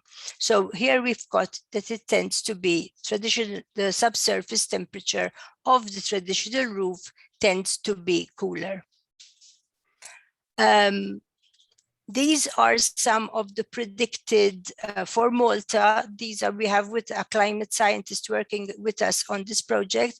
And these are some of the predictions where we've got an increase in temperature and a reduction in rainfall and a shift from the semi-arid to an arid environment. And this is then will help us not only to understand how these particular roofs could possibly behave in this different environment, but also whether we can adapt these roofs to behave better in what is now a changing climate. Yes, so especially this is I want to mention, because if there is less precipitation and less relative humidity, some of the one of the main ways we think that these roofs work is that by absorbing dew at night and then releasing it in the morning, and therefore having this cooling effect. So we're trying to see whether this will be something which will affect the behavior of the roofs. And this is, if you're interested, this is a very, very recent paper we've published on this project that we're doing, where we are presenting for the first time the approach and also some of our first studies. I'm not sure if I went over my time, but that's the last slide. Perfect. Thank you very much, JoAnn. Well, we can see some similarity between limestone and earthen architecture. Yes, yes, I was very, very interested in Masoud's lecture because, yes, I was already seeing, and I don't know earthen buildings at all, but I was seeing similarities, yes. The breathing and the transfer of temperature and humidity is very similar between earthen and the limestone. Do we have a question for JoAnn? Yeah, I have one actually for the satellite data. Which kind of data? It was only temperature data, or it was? We're getting temperature data. We're trying to see whether we can get moisture data, but so far we haven't been successful. One thing I need to mention is that the ones used by Copernicus are not Sentinel are not useful because they have a very, very low resolution. We need very, very high resolution. So we're using at the moment using commercial data, which is much, much, much higher resolution. Which kind of data do you use? Commercial. Oh, okay. Commercial. Data. Yeah. So you pay for. Okay. We have to pay because Sentinel is at the moment really, really not. It's not triggered towards looking at small areas. You need to look at a huge landslide or something like that to be able to pick it up with Sentinel. May I ask, just for your question, you mentioned you majorly use the satellite data and now commercial data, and could you indicate other data you also mentioned, but maybe not specified in your talk? Yes, well, so those are the satellite data. And then we're using a drone, a UAV, unmanned air vehicle, where we've got 3 types of cameras. We've got near infrared, we've got thermal, and we've got the optical cameras, where we're picking up again thermal data mostly. And then we're using the same with a handheld thermal camera, and we've got in situ sensors, which are on the surface, which are picking up temperature on the surface, and we're going with handheld meters to look at the moisture on the surface, and we've got a weather station which is picking up also the data which is in the immediate surroundings.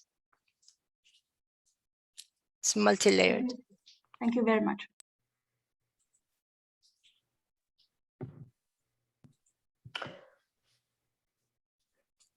So what was the scale of the satellites that you were needed, in fact, here in this project? You asked for which kind of resolution data?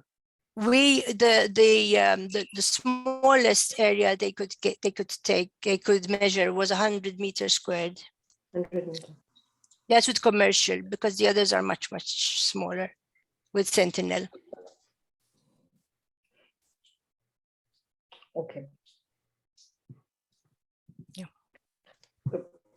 Perhaps we can stay in this topic of the roof and and traditional techniques, and actually close also to the limestone, but a little bit different. But with Pamela Jerome, I'm very happy that Pamela can also do this talk and this presentation. So thank you very much, Pamela. Thank you, Anne. And actually, I'm going to talk about foundations. I don't know who has my presentation, if they can put it up. And I apologize because I recently bought a new computer, and it seems that my photographs that I had stored from my previous computer on an external drive are not compatible with my new computer. One of many things that I have to figure out. So my presentation is going to be very brief. Was somebody going to project it for me? Whom did you send it? I sent it to Ishizaki, the host. Okay, I will put. Wait a minute. Mm-hmm. The flood proof. Okay. Foundations. Mm-hmm. From the roof to the foundation. Yes. Maybe we should have done it the other way around, from the foundation to the roof, but Mhm.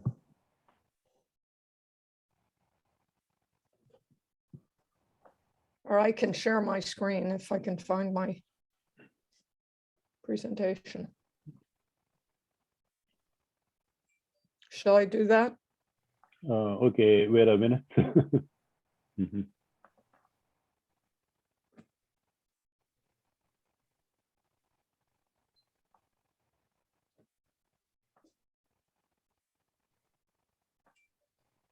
Here we go. Mhm. If you can make this full screen, please. Full Present screen. it full screen.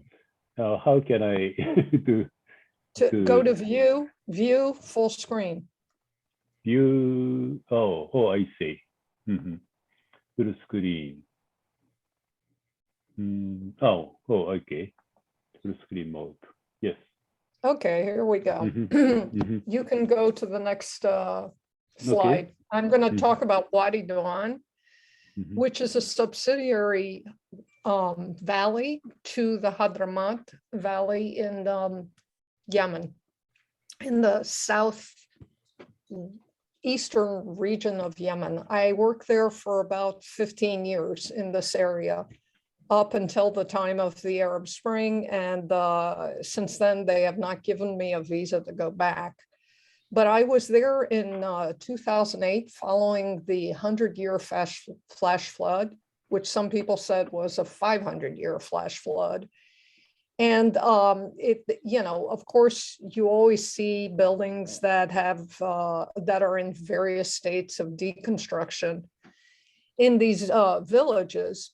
But one of the things that was, to me, quite remarkable was how much better Wadi Do'an fared than Wadi Hadramaut. Wadi Hadramaut is a very, very wide valley, and Wadi Do'an is far narrower, with very steep cliffs. You can see the cliffs are about 1,000 meters high. And I'm sorry, go back to full screen. Oh, sorry. Mhm. And what was interesting for me when I went around for the social fund for development, the SFD, was seeing what the differences were in terms of how both areas behaved during the flash flood. In the Wadi Hadramaut, they lost something like 5,000 buildings. If you'll go to the next slide. This is actually Shibam, a World Heritage Site. This is the suburb of Shibam, one of 4 that are directly across the road from the walled city. And when you see that the date palms are basically completely buried underwater. So this was a lot of water that came through, and it's an actual bottleneck in the flow of water, the walled city and its suburb. And there was a huge amount of damage done as a result. Next slide. And the damage was, basically the buildings falling apart or breaking in half. Now, a lot of this had to do with the fact that people had built in the floodplains. So there was a kind of collective amnesia about where it floods and what they need to keep. There's also a whole system of trenches that collect the water, like they have these sort of gullies that are very deep, that they're supposed to take the camels through every year to clean out the brush. And I think all of this stuff kind of got forgotten when or neglected, I should say, when Yemen's Wadi Hadramaut area, which used to be part of the People's Democratic Republic of South Yemen, a communist government, where everything was done as a collective. And so the sort of individual responsibilities went to the wayside, and people stopped doing these activities, which, each neighbor had a responsibility to do. Next slide. And so they got caught with some serious flooding and unprepared for the flood channels were not clean and the water just went everywhere. And so, you know, we're looking at this monument that had been recently restored by the government. It's one of the fortifications. And you can see that it was completely undermined by the water. Next slide. This is actually the wall of Shubham. And it is a walled city.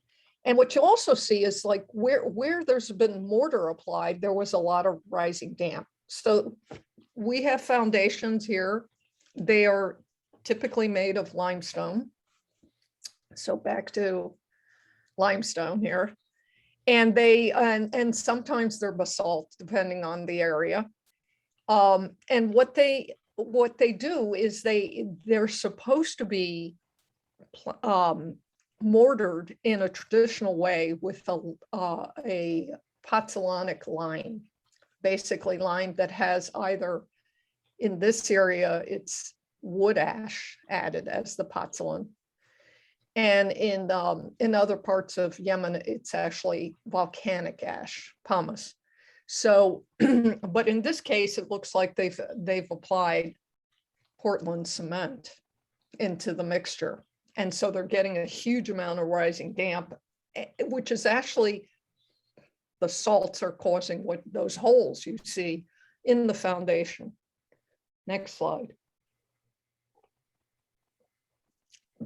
When you go into Wadi Do'an, though, what you see are really very intelligent uses of dry stone construction to build foundations.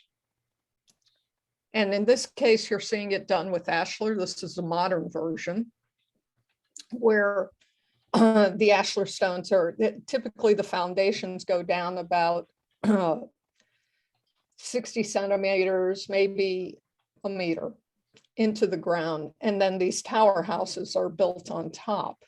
And this is right at the beginning of Wadi Do'an. So it's in the wider area of the Wadi.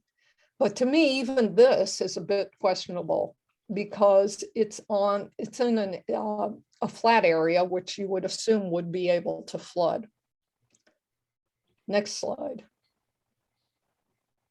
These are the flood-proof foundations.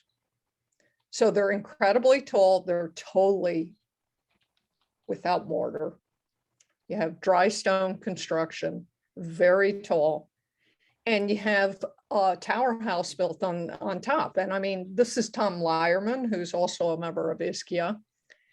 And he is over 6 feet tall. So you have like extreme measures for flood proofing. And this is what they really need, because when Yemen we think of as a dry place, you know, we see the pictures of the desert, but it receives 2 monsoons a year from, you know, in that whole Indian Ocean region. The monsoon reaches Yemen and it comes twice a year.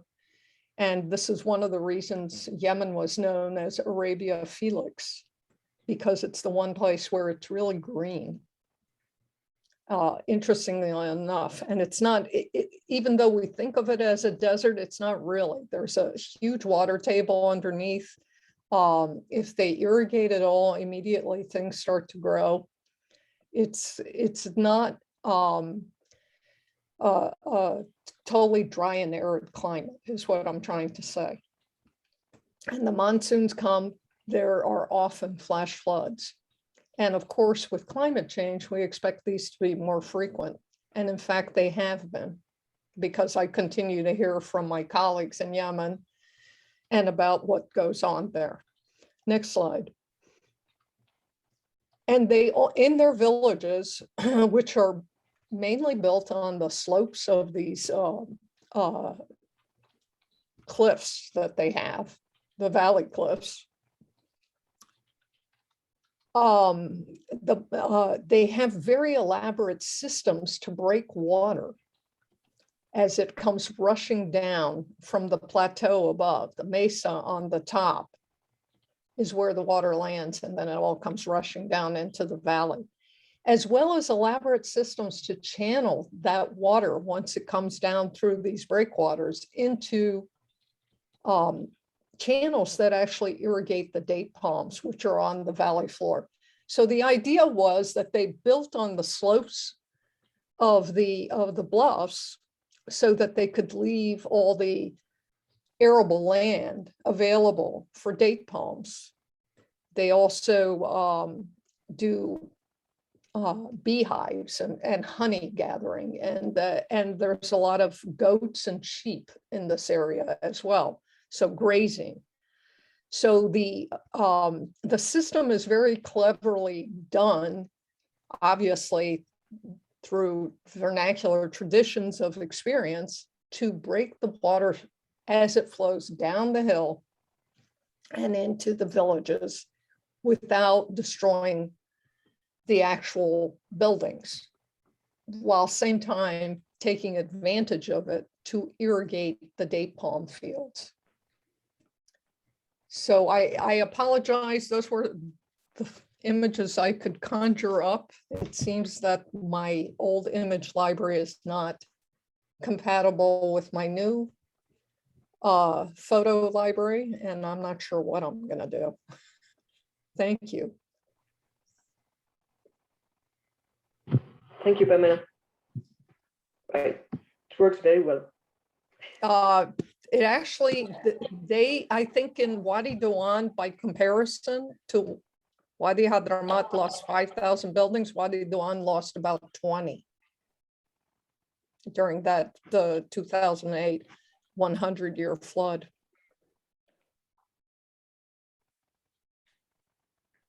Are there any questions about it? Do you have any questions to Pamela? Yes, can I ask a question, please? You showed on one slide cement, which is connecting the lime blocks. So is it the intervention which was done, some kind of reconstruction, or those buildings were newer ones which are built with cement? Do you know that? Yeah, I sort of know the answer to that. Cement became very popular in Yemen following, and I should say not in North Yemen, but in South Yemen, following its takeover by North Yemen. So that happened in about 1992.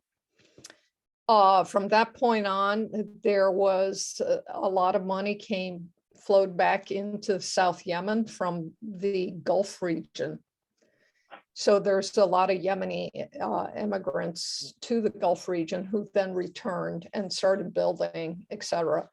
Shibam, on the other hand, is a very conservative historical place that's a World Heritage Site.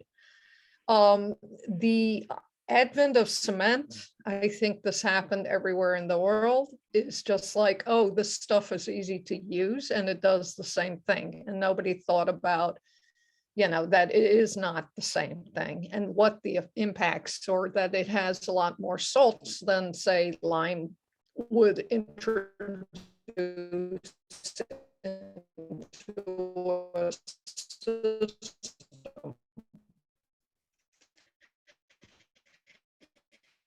And became a 10-year project for GTZ, which is now called GIZ, I believe. It's the German Technical Assistance Program.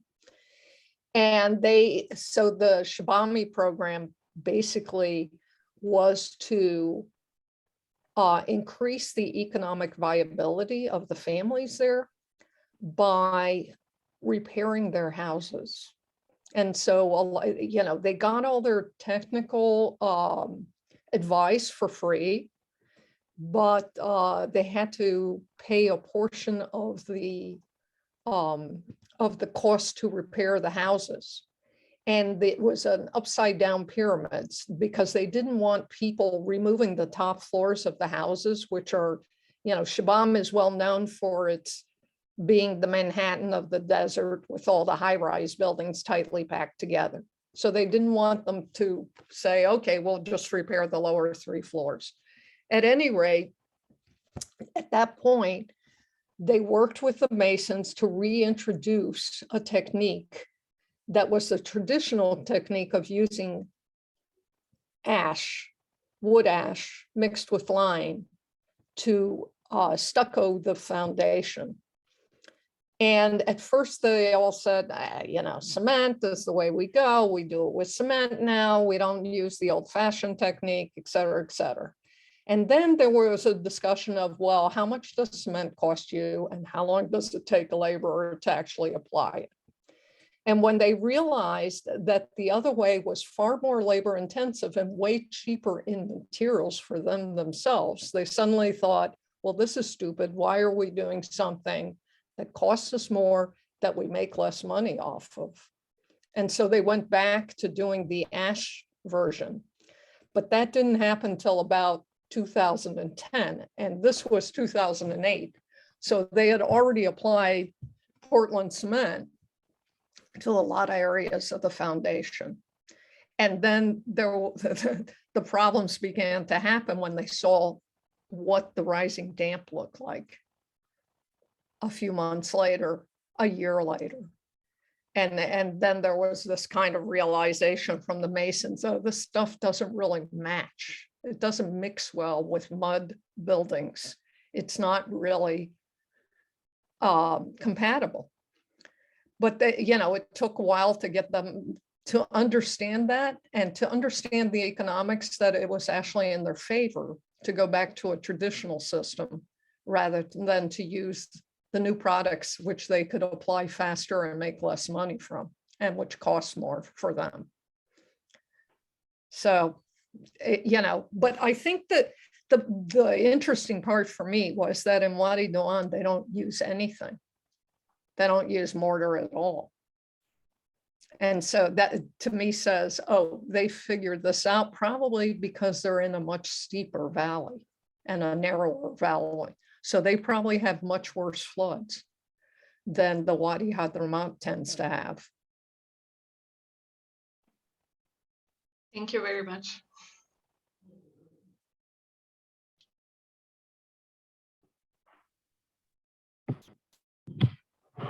The question for Pamela. Since they have this new foundation, do they have some other flow accidents or do we have some feedback? There continues to be flash floods there. And there was one pretty recently. I'd say in the last 2 years, they had a major flash flood again. Mm-hmm. And again, it took down a bunch of houses. But there's a multitude of reasons why these buildings fall down. And part of it is the amnesia of where the floodwaters actually go and building in flood zones. Yes. Another part of it is not building a foundation at all. Mm.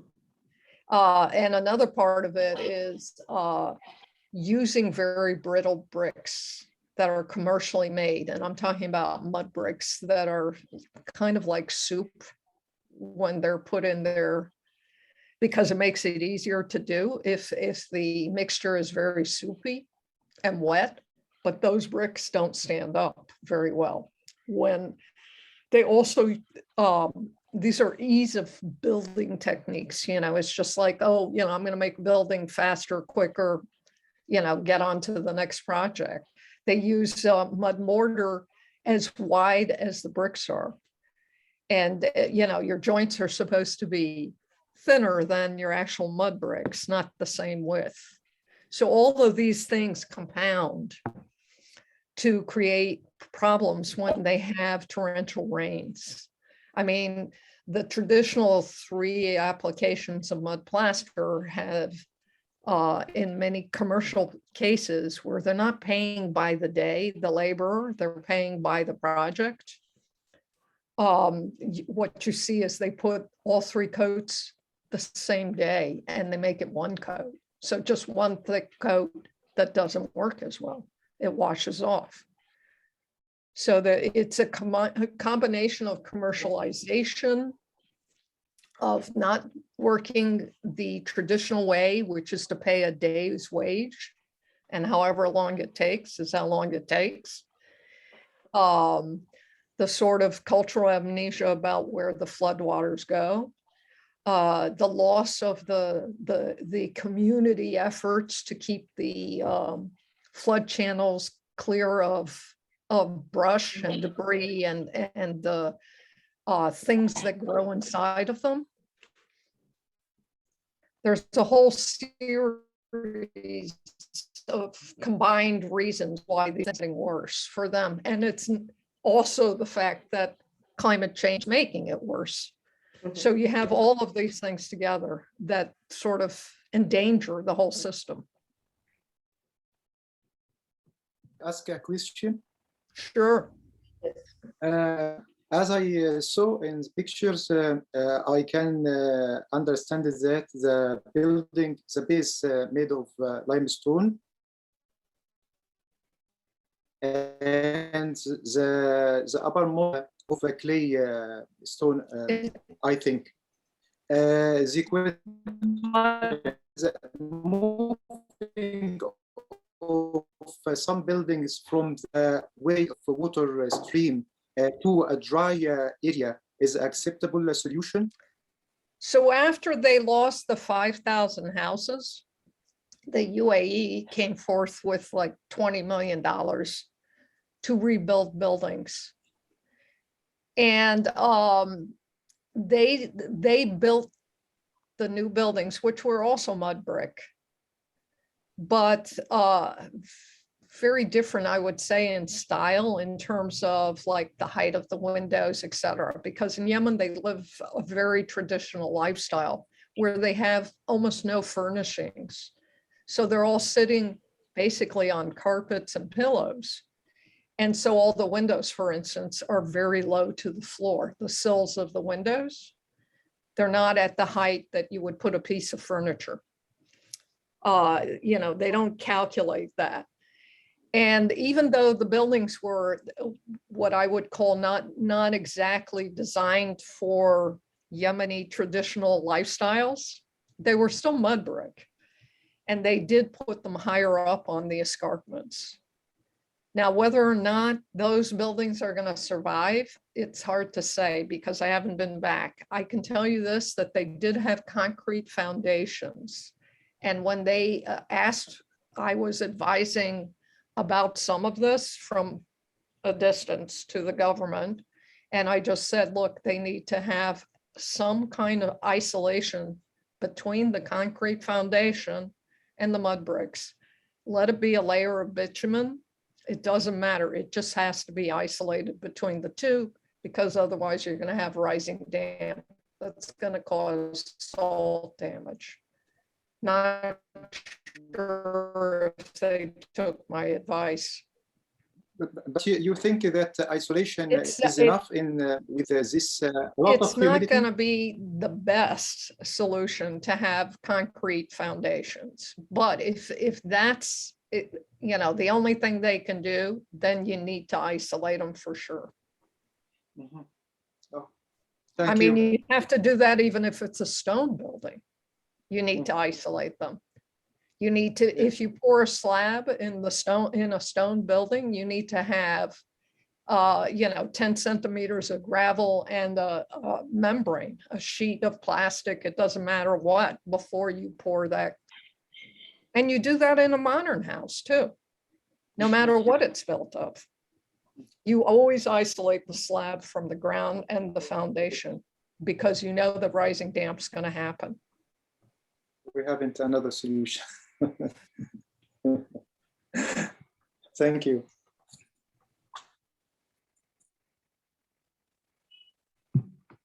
And I saw that Gabriel Cavaliero joined us. Perfect.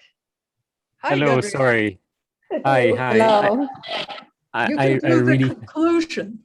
I really have to apologize. I was well, I got my times mixed up, and I was in another meeting with ICOMOS for our Global Heritage Fund collaboration, and I really am sorry, but I'm here now. So if you want You to meet, weren't the only one who got your time mixed up.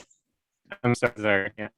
Actually, as you prefer, as you want to, as you were actually at the beginning of the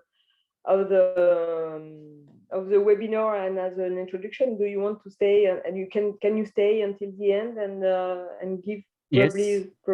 So we still have a couple of presenters, like 2 or 3 more. Two of them, I think. Okay. 2 presentation more, and then after you can give your presentation. You can have a small round table also to discuss. We discuss a lot along the webinar, but we can focus at the end also to let's do that. Yeah. Okay, perfect. Thank you. Thank you very much. Yeah. So I think we may continue with Marva Tabei. But she's no Maddalena. She's not here. No, she's not here. And she didn't give a presentation. She didn't send. She said she would send a presentation, but we didn't get it. Okay.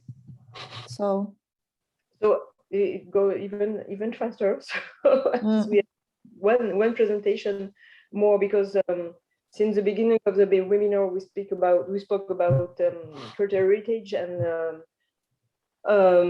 buildings and archaeological sites, but we have also changes, impact of climatic changes also in museum and in interior building, which is very important. And as John also mentioned at the beginning of the talk, and it's an important way to consider also and how the museum are impacted and the collection are impacted by the climate change, and how also the museum and the building can respond to the climate change, doing some modification of the building. So we have the pleasure to hear now Stefan Simon, who will propose this nice presentation, and we conclude afterwards.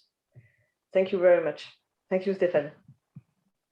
Yeah, thank you, Anne. Thank you very much. You know, this meeting is really wonderful to see so many friends from around the world here in this webinar, and I'm thinking we should do this way more often, you know, combining ISCEAH, ISCS. It's really wonderful. And of course, it's a great privilege to live in Europe because I can say good morning to the United States and really late evening to our friends in Korea, China, Japan. So yeah, that's really interesting that Anne, right? We have the European privilege, it's like 4 p.m. coffee time, like nobody has to get up or stay up late. So it's a great pleasure to be here. And wonderful to see you all. Yeah, I think I should share my screen, right? This is like the thing which I should do. I hope this is this one. And I hope this is this one. Is it this one?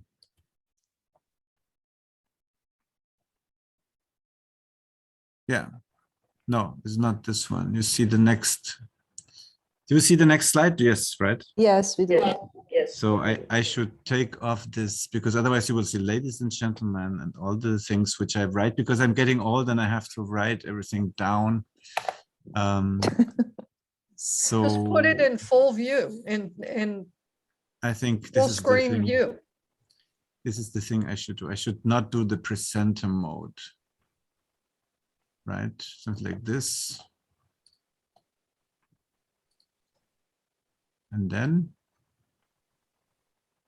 Yeah, it's okay, and you can do the slideshow, I think. Really? Yeah. Yes. I think. Bildschirmpräsentation fortsetzen. Full screen view. The full screen. Go into view. View. Yeah, no, at the bottom. At the bottom? Wait, yes, sorry. that one. This is what I did. Try the view. View. View, yeah, this is the view. Full screen. Full screen. I don't know how to read No. German. No, yeah. Stefan, Ansicht. I cannot read German either, as you can tell, right? This is very interesting. Sorry. I closed this one. Maybe I should just close one thing. Save as a PDF. Sorry, all my time is running out, right? Yeah, this is Let's see, something like this. Is it now visible? No. No, nothing is you have to share your screen. And nothing is visible. This is even better. No, we see you.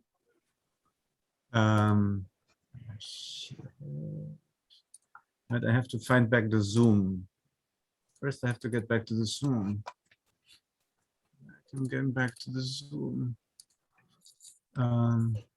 You're in Zoom. Yeah, I'm in Zoom. Yeah, but he doesn't see himself. I don't see. I see only the speaker, and nothing with the Zoom. Shit. You can come back at the previous version. What you did before, it was even better than nothing. Let me see. I close this. If you put the mouse at the lower part of your screen, you can see the little green écran partagé. Share screen. Share screen. Yeah. Yes, You yes, just yes. have to put your mouse. Yes. I know, but I'm sorry that I lost the window. I totally lost the window, exactly. But I'm getting back. I think I'm getting back. So I'm here. Close this and I say freigeben. Now I try this, and now I try this. Yeah, don't move. Perfect. Perfect. Wunderbar. So I'm really sorry. This is like if I ever had to prove that I'm totally computer illiterate, this was the day to do that. Sorry, but thanks, Anne, for introducing us to the museum part, and I try to use my time to lead you a little bit to these challenges, which are actually taking my days and also taking my night and my sleep over the past, I would say, 10 years and more and more and more. So yeah, can I go to the next slide actually? I'm afraid the slide is cut. Yes. Oh, no, now it's okay. You may remember the summer in the Canadian West Coast, British Columbia. Record temperatures, 49.5 degrees Celsius over 3 days. On the left, you see the Little Chinese History Museum, actually, because that followed this record heat, the wildfire in June 30, 21. You just open the newspaper and you see that the severe weather events, 49 degrees, are not survivable for any human beings. You also know that the global change is affecting our cities. We have urbanization as a major trend. I mean, there's lots of threats to cultural heritage, but 50% of the world population already live in the big cities. The big cities grow by 1.4 million people every week on this planet. And if the 50 biggest cities were a country, actually, they would rank third position in the emission rate of carbon dioxide, right? So urbanization, next to the loss of agriculture, is probably the biggest implication of the global change. But also, of course, the rising seawater levels. This is a photograph of the Alaskan village of Shishmaref. But it's way more of, it's not just rising seawater levels, it's severe weather events like we had in Germany in July. Some of you may have heard that we had torrential rain, and we saw pictures in this country which we haven't. I mean, I'm almost approaching retirement. I haven't seen these pictures in my country ever. 180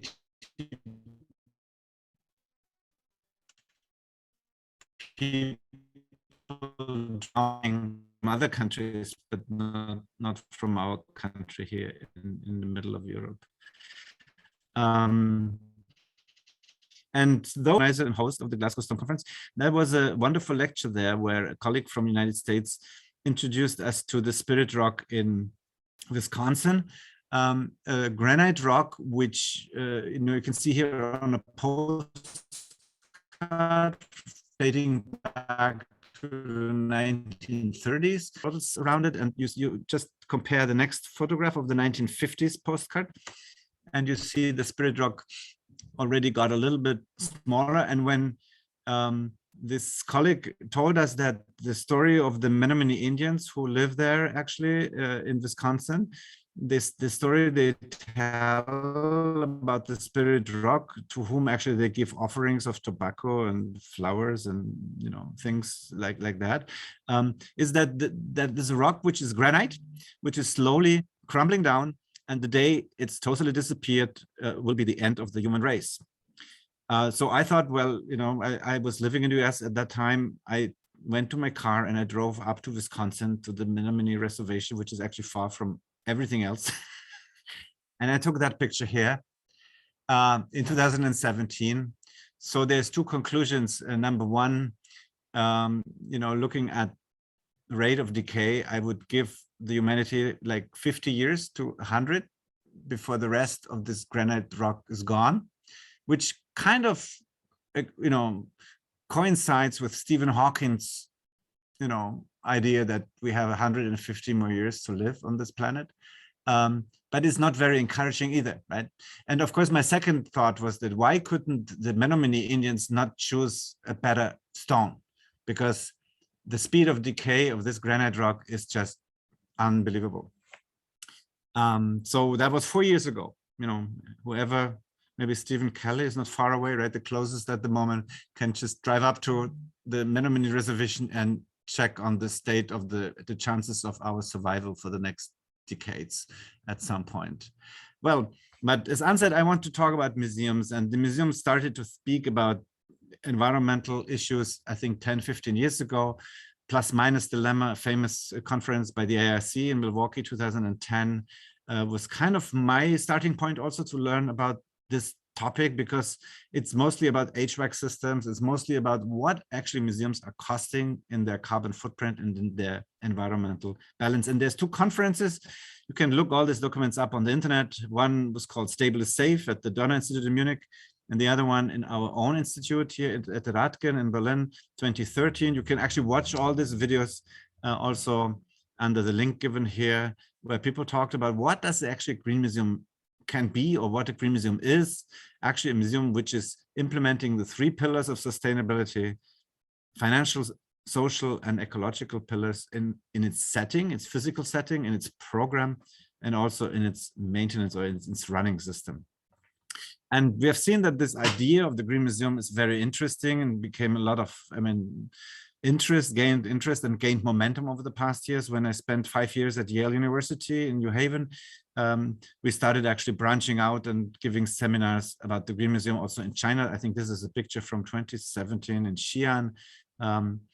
But yeah, caring about the environment is a natural extension, right, of a museum's primary role of stewardship of their collection. There's not two things which are opposed to each other. It's not just the preservation of heritage in the museum and the environment. No, these two ambitions can actually go hand in hand, and actually should go hand in hand. And I want to, go back a little bit in time to a famous and iconic building by Gordon Bunshaft and Co. in New Haven, the Beinecke Library. You can see in the background the famous Yale Law School, but the Beinecke Library with these beautiful tiles of Vermont marble, which is so translucent that the sun is shining through during the day. When it was opened in 1963, the Yale Daily News wrote that the environment in this Beinecke Library is so wonderful that it will easily endure another 2,000 years. So, read this 2,000 years in comparison to the 50 years I just gave you about the Menominee Indians, prophecy and Stephen Hawking. you can tell that in the 1960s, people were very confident in what technology can actually achieve. 2,000 years. Who would be so courageous to speak about a preservation horizon of 2,000 years for anything, and not, earthen heritage, anything on this planet? But also a very nice quote from this article in the Daily News was that, a level below human comfort, considered the best for the preservation of non-living things. That was the aim, right? To construct a building for non-living things. So what is actually the best preservation environment for non-living things? We have this plus-minus dilemma, which came up in 2010, right, at the AIC. So we have a temperature dilemma and a humidity dilemma. We shouldn't have too low humidities in the museum because things get brittle, can get mechanical damage. Shouldn't be too high because, at above 75%, we have biodegradation. We have salts, above the deliquescence, then crystallizing when they're drier. We also shouldn't have too high temperatures because we all learn in chemistry in the school, in the college, that every 10 degrees of temperature rise are doubling reaction speeds, more or less. And so, high temperatures are also not good. And then we have a criteria which is not necessarily related to the objects in our collections, but it's related to the worker safety regulations. We cannot really have our guards standing in a museum where we have 10 degrees Celsius because it's too cold for them, right? They have a right to have, in Germany, at least 19 degrees Celsius. So that ends up, we have this sweet spot somewhere like 20 degrees Celsius, 50% our age. And that's exactly what museums want to do around the world. They want to run flat curves on the thermohygrograph, and they want to have narrow corridors of humidity and temperature. But the problem is that costs a lot of money. And that is not really in agreement with the reduction goal, which the European Union and many others have in the terms of their carbon emission. And one of the first museums who declared climate emergency was the Tate in London in 2019. And we did that in the same year. We wrote an open letter to the Minister of Culture asking for a climate task force in Germany. And asking actually for climate neutrality by 2035 for our museums. And by now we kind of convinced our ministry that this is probably a good commitment, but the way to go there is totally unclear. This is the energy consumption at the National Museum in Berlin. And you can see over the past 10 years, we didn't really use less energy. You can see in the electricity is in red, the cooling is in blue, and the heating and ventilation is in green. You can see that we don't really cool a lot. This diagram would look different in many museums in the US, where there's a lot of HVAC systems. We don't have them yet so many. But what you can see is that in contrary to our national commitment, to the Paris Climate Accord, for example, from 2016, we're not really getting down with our consumption. We're staying at the same level, and in some areas actually are increasing. And especially when we build new museums, which are actually, we're now building the most climate hostile museums of our 200 years history in Germany, then we have to expect another rise in energy consumption. We can translate the energy consumption, to carbon emissions. It's not so much, but it's still, for the National Museum, 30,000 tons of CO2, which corresponds to 120,000 flights between Lisbon and London, for example. It's not like, a coal factory, which can produce gigatons of CO2, but it's still a lot, or 150 million kilometers driven on the German Autobahn. That is the CO2 balance for the National Museum. And you also can see here, no progress in reducing, which is our ambition. And not only the ambition of a small laboratory like ours, who's always getting at everybody's nerves with discussing sustainability. No, it's the political agenda of the European Union, of the German government. But what is happening, and that's the point where Greta Thunberg is very right. She always says climate neutrality, blah, blah, blah, net zero, blah, blah, blah. I don't know who heard her lecture a few days ago, Greta Thunberg in Sweden with this climate strike. She's totally right. Our politicians are just making fun of us. they say, well, we're reducing, but at least the museums are not reducing, they're increasing. And here comes my point, which I would like to use this opportunity with you all and asking you for maybe supporting our database and our research agenda here in Germany. This is a diagram which shows you the energy distribution for museums, archives, and storage areas across the world. You can see many museums in the United States. For example, musical instruments at Yale was like, it's not even here anymore because it has like 1,600 kilowatt hours per square meter. Didn't put this in because you couldn't recognize the others. It's really, that was my maximum energy use, 1,600 kilowatt hours per square meter an hour. But you also have a museum which you can hardly see here on the left, which is the passive storage in Vejle in Denmark. Our Scandinavian colleagues, which uses actually 8 kilowatt hours per square meter and a year. And so the rest of the museums is somewhere in between. I would say the median value is around 200, 300 kilowatt hours. In red, actually, you have the museum in the family of the National Museum of Germany.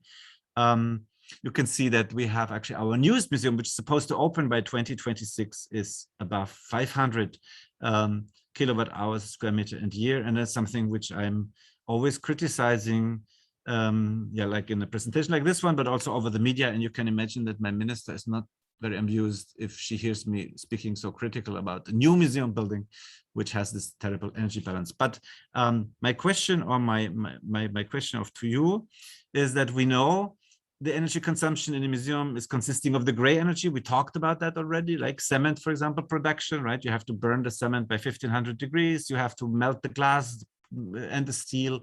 So the gray energy, which is embedded in the building, is of course a lot. But since we have so extensive HVAC systems, the balance between the running costs and the building costs is something like 8 to 2, like 80% probably in the balance of a lifetime of building goes through the running and the maintenance, and 20 is in the building. Of course, the museum also has loan traffic, sends its paintings around the world, exhibitions, the staff is traveling, curators are traveling, consumption goods. You can even include the mobility of visitors who, not in Corona times, but before, travel around the world to see the Leonardo da Vinci at the Louvre or other great museums. So if you want to get the good picture, what is the carbon balance for your activity, you have to put all this together. But as you can imagine, I'm trying to work on an international benchmarking system. I'm collecting data for energy consumption for museums, libraries, archives, try to build this up and put things into context. I know that many museums are treating their energy consumption data as confidentially as they treat their provenance data for some of their objects.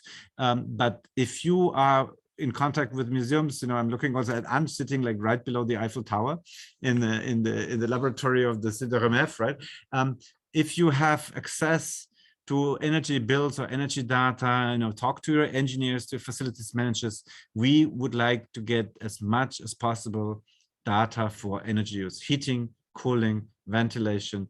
Of course, they only are helpful if you can relate them to some kind of area, but there's different areas like used areas, net area, right, gross area, and so on. But any of this data would be helpful. And so I'd like to take this opportunity talking to the ICOMOS scientific committees here, that we are eager to collect data for your museums, libraries all over the world, if you have access, because I think it's very important and is probably the biggest challenge we have in a museum lab for the next 10 or 20 years, next to the diversity and inclusion issue. I actually don't think we will have much other things to do than this. And also referring to what John said in the beginning, cultural heritage is not really included in the IPCC.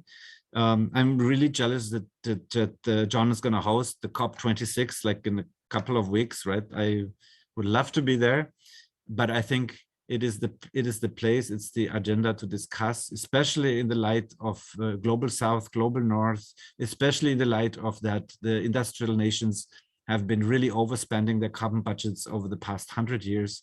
And I think conservation scientists, heritage scientists should engage and should work for this topic. So with this, I think I think that was the end. I can just stop this reading.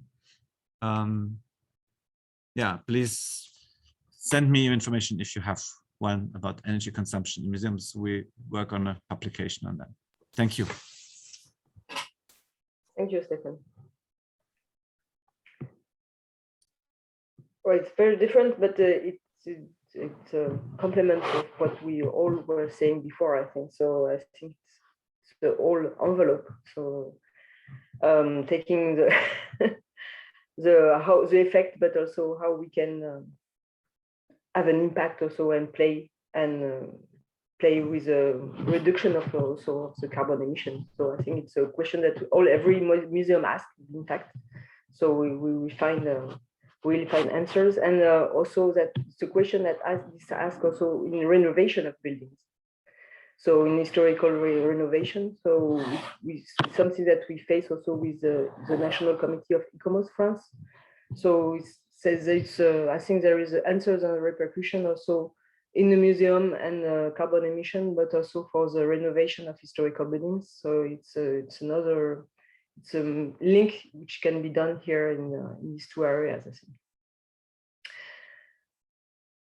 Do you have a question? Maybe just to add one sentence to this, what you say, renovation. We are operating with different.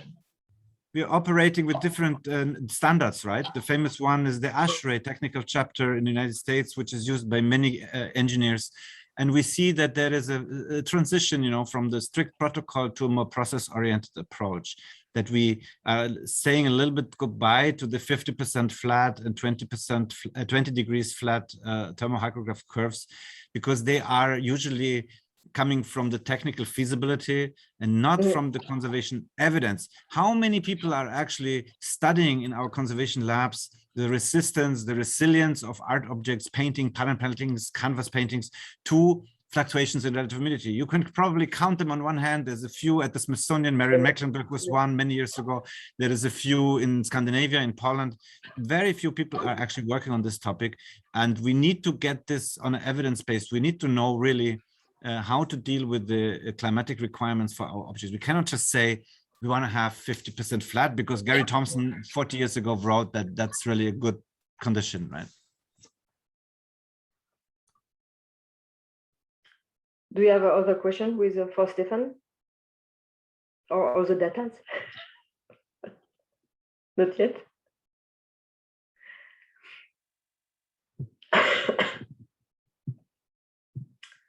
So perhaps we can go through. Pamela, your microphone is off.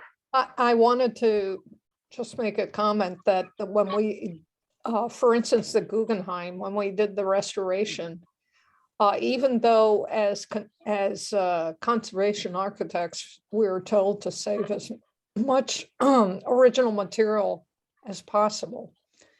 And the fact that all the windows were single glazed and all the skylights on the building were single glazed, and 50% relative humidity with a wall that was essentially 5 inches thick.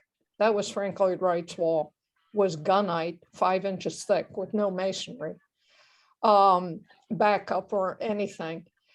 Even though it had been insulated in a previous attempt to control condensation, they still had tremendous amounts of condensation. And in fact, the Tannhauser Pavilion, which is the small kind of monitor building next to the rotunda, was closed entirely during the winter because there were ponds of water on the floor from the condensation. So we ended up replicating the steel windows, even though they were in perfect condition. They actually were in perfect condition. We tried experimenting with double glazing them, changing their profile a bit to double glaze them, but we never were able to accomplish a thermal break. So we ended up replicating them with double glazed, thermally broken steel windows, steel sash.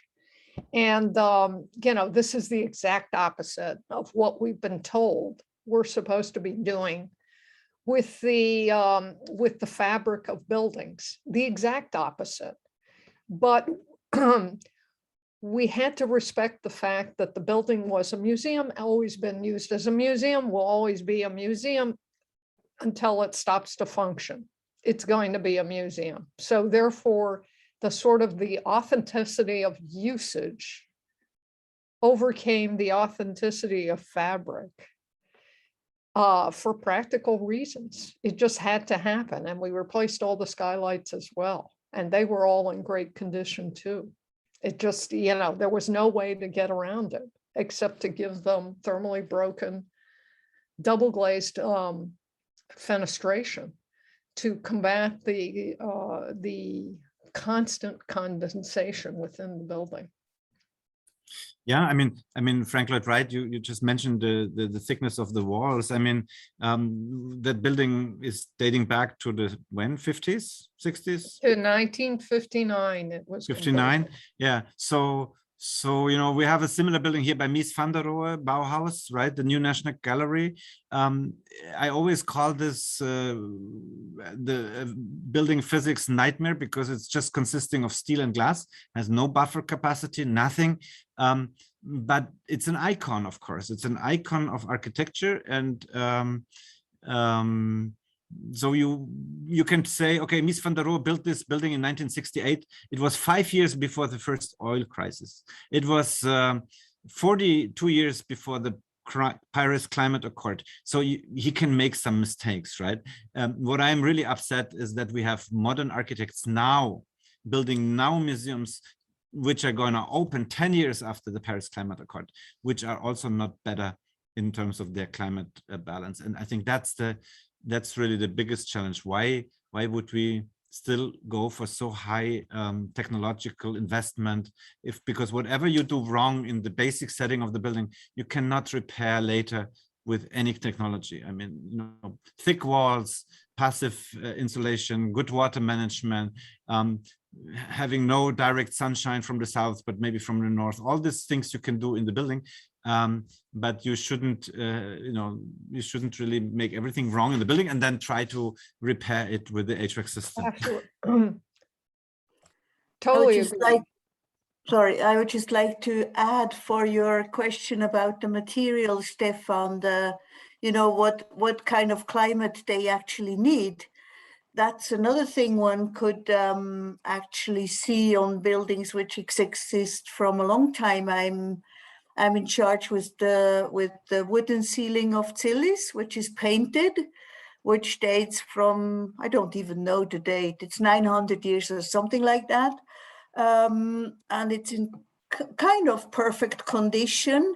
And of course, the climate never has been and still is not a museum condition. So I think the whole thing about what climate materials actually need to survive is also a question of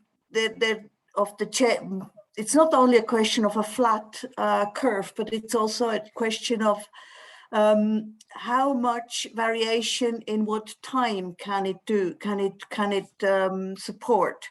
You know, is a quick change or is a slow change of relative humidity, which is worse? And I think one could learn a lot from buildings and their materials existing from a long time, because they probably have never been ventilated with machines, or they never have, well, of course they have been heated since quite a while, etc. But I think a lot of the answers can be looked for there. Yeah, but Christina, this is exactly the point. What you were just mentioning is one of the most critical questions. Is a short fluctuation better or worse than a long fluctuation, right? And you can hear whatever answer, you just go around, people say, oh no, the very dangerous things are the short fluctuation. And somebody else says, well, but you know, if I have a short fluctuation, my wooden sculpture may not even notice that there is this fluctuation because it has a buffer capacity. And even these questions, we do not have good answers. And if you can do what you're referring to, like an epidemiological approach, right? You go to the buildings, you see, oh, I have a mural painting, I have a decorated wooden surface, which is in this room for like 400, 500, 600 years. That is really important to notice, because at the end of the day, America, United States is earlier, I know, but in Germany, our first climatization system in the museum comes with the 1960s with Wellcome, and our National Gallery actually in 1968.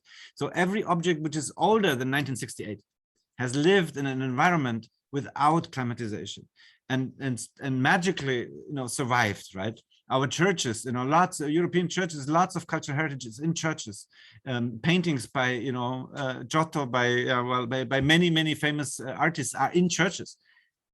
Are they climatized? Not until today. Most churches are not climatized, and I think looking and learning from the behavior of these objects is really also important. That finally we'll be able to say, well, a short fluctuation is like worse, or is it better than a long-term fluctuation? The other thing is that in Zilis, there is quite a nice article by Konrad Zehnder from the 1990s in the Kunsttechnologie, where he actually tried to remake the wood and then the ground layer and then the paint layer. And of course, the slowest in reaction was the one in the middle of this sandwich of the 3 layers. And so the middle thing did try not to react where the paint layer on top and the wood layer at the bottom both tried to react fast. So of course this is not a very good thing, but at the same time, as I said, the paintings are 900 or something years old, so they obviously survived quite a lot.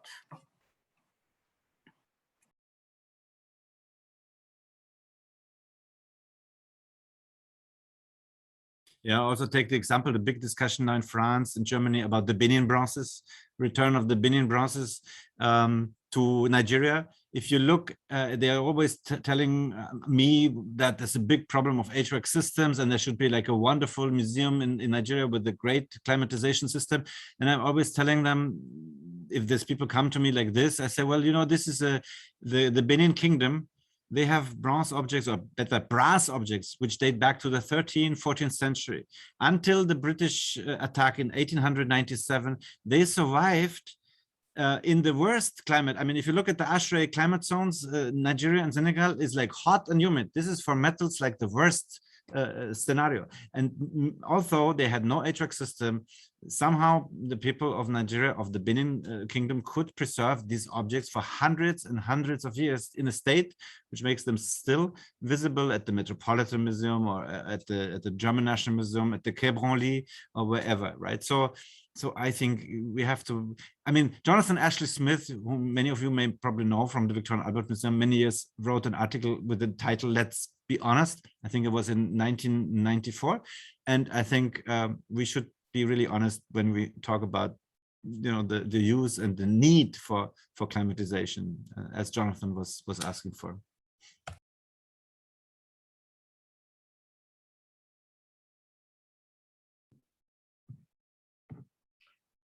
Okay, thank you for all these discussions. I think we can go on with Gabriel. So now, yeah, thank you. To continue and to continue after the discussion also to define how we can work also together. Okay, let me just share my screen. I hope that I don't have a problem here. Do you see my screen? Yeah? Yes. Okay. So first of all, I would like to thank our colleagues, particularly to Pamela, who has invited me for this discussion, because well, I didn't know about this meeting beforehand, and I really appreciate that the two ISCs are coming together to have this kind of conversation. And again, I apologize for the time. It's also good to see one of my colleagues from the SDGs working group, Maribel Bias, is here to join us, because I was quite inspired by the information that she has shared to our working group, and I will share it here as well. And I think that can be a starting point for that conversation. I believe that the collaborative work between the ISCs is really important to create solutions for making our work in heritage more impactful.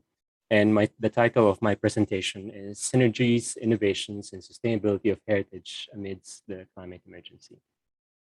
So before I begin, let me introduce the ICOMOS SDGs working group.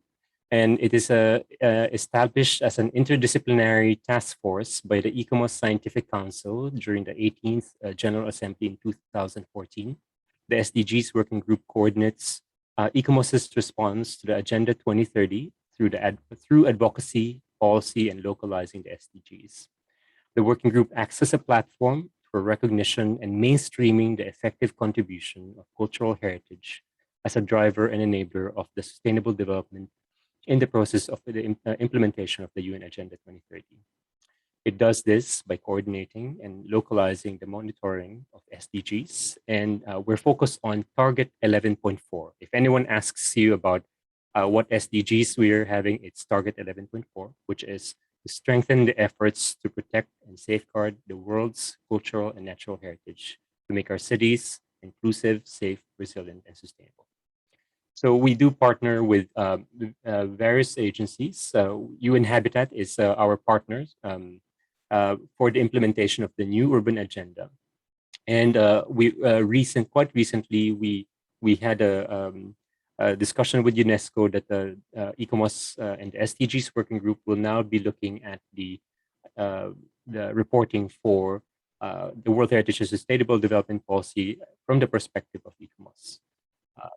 Here's just a sample of what we've been doing in going to New York for the high-level political forum, World Urban Campaign, and with the World Heritage Committee meetings. So for the last 2 decades, we've been, for the last 2 years rather, amidst the pandemic, we have been starting to connect with each other in ICMOS. In October of last year, I think ISCEAH was part of the 6 ISCs that came together to do a cross-disciplinary collaboration to develop clear transdisciplinary recommendations by addressing risk management and cultural heritage. Right? I think from what I understand, the document is now out, and the joint meeting is thinking of developing tools as a selection of papers and guidelines to risk management in cultural heritage. Right? So that's a good collaboration that has happened. But at the same time, the national committees of ICMOS are also thinking of how they can collaborate with each other, right? ICMOS India recently had a discussion that focused on Southern Asia's heritage practice. So that is a collaboration within India, Nepal, and Bangladesh to discuss the development of historic towns. It was a series of discussion looking at the complexity of heritage discourse in rapidly urbanizing world the rapidly urbanizing world of that region. Now, ICMOS Australia, New Zealand, and Pacifica in 2020 also collaborated and actively created what we call now as Caring for Country, which is looking at the issues arising in the Oceania and climate change and the impact of indigenous people on country and culture. So for 2021, collaborative work has also been happening at the scientific symposia. I think some of you might be aware of it.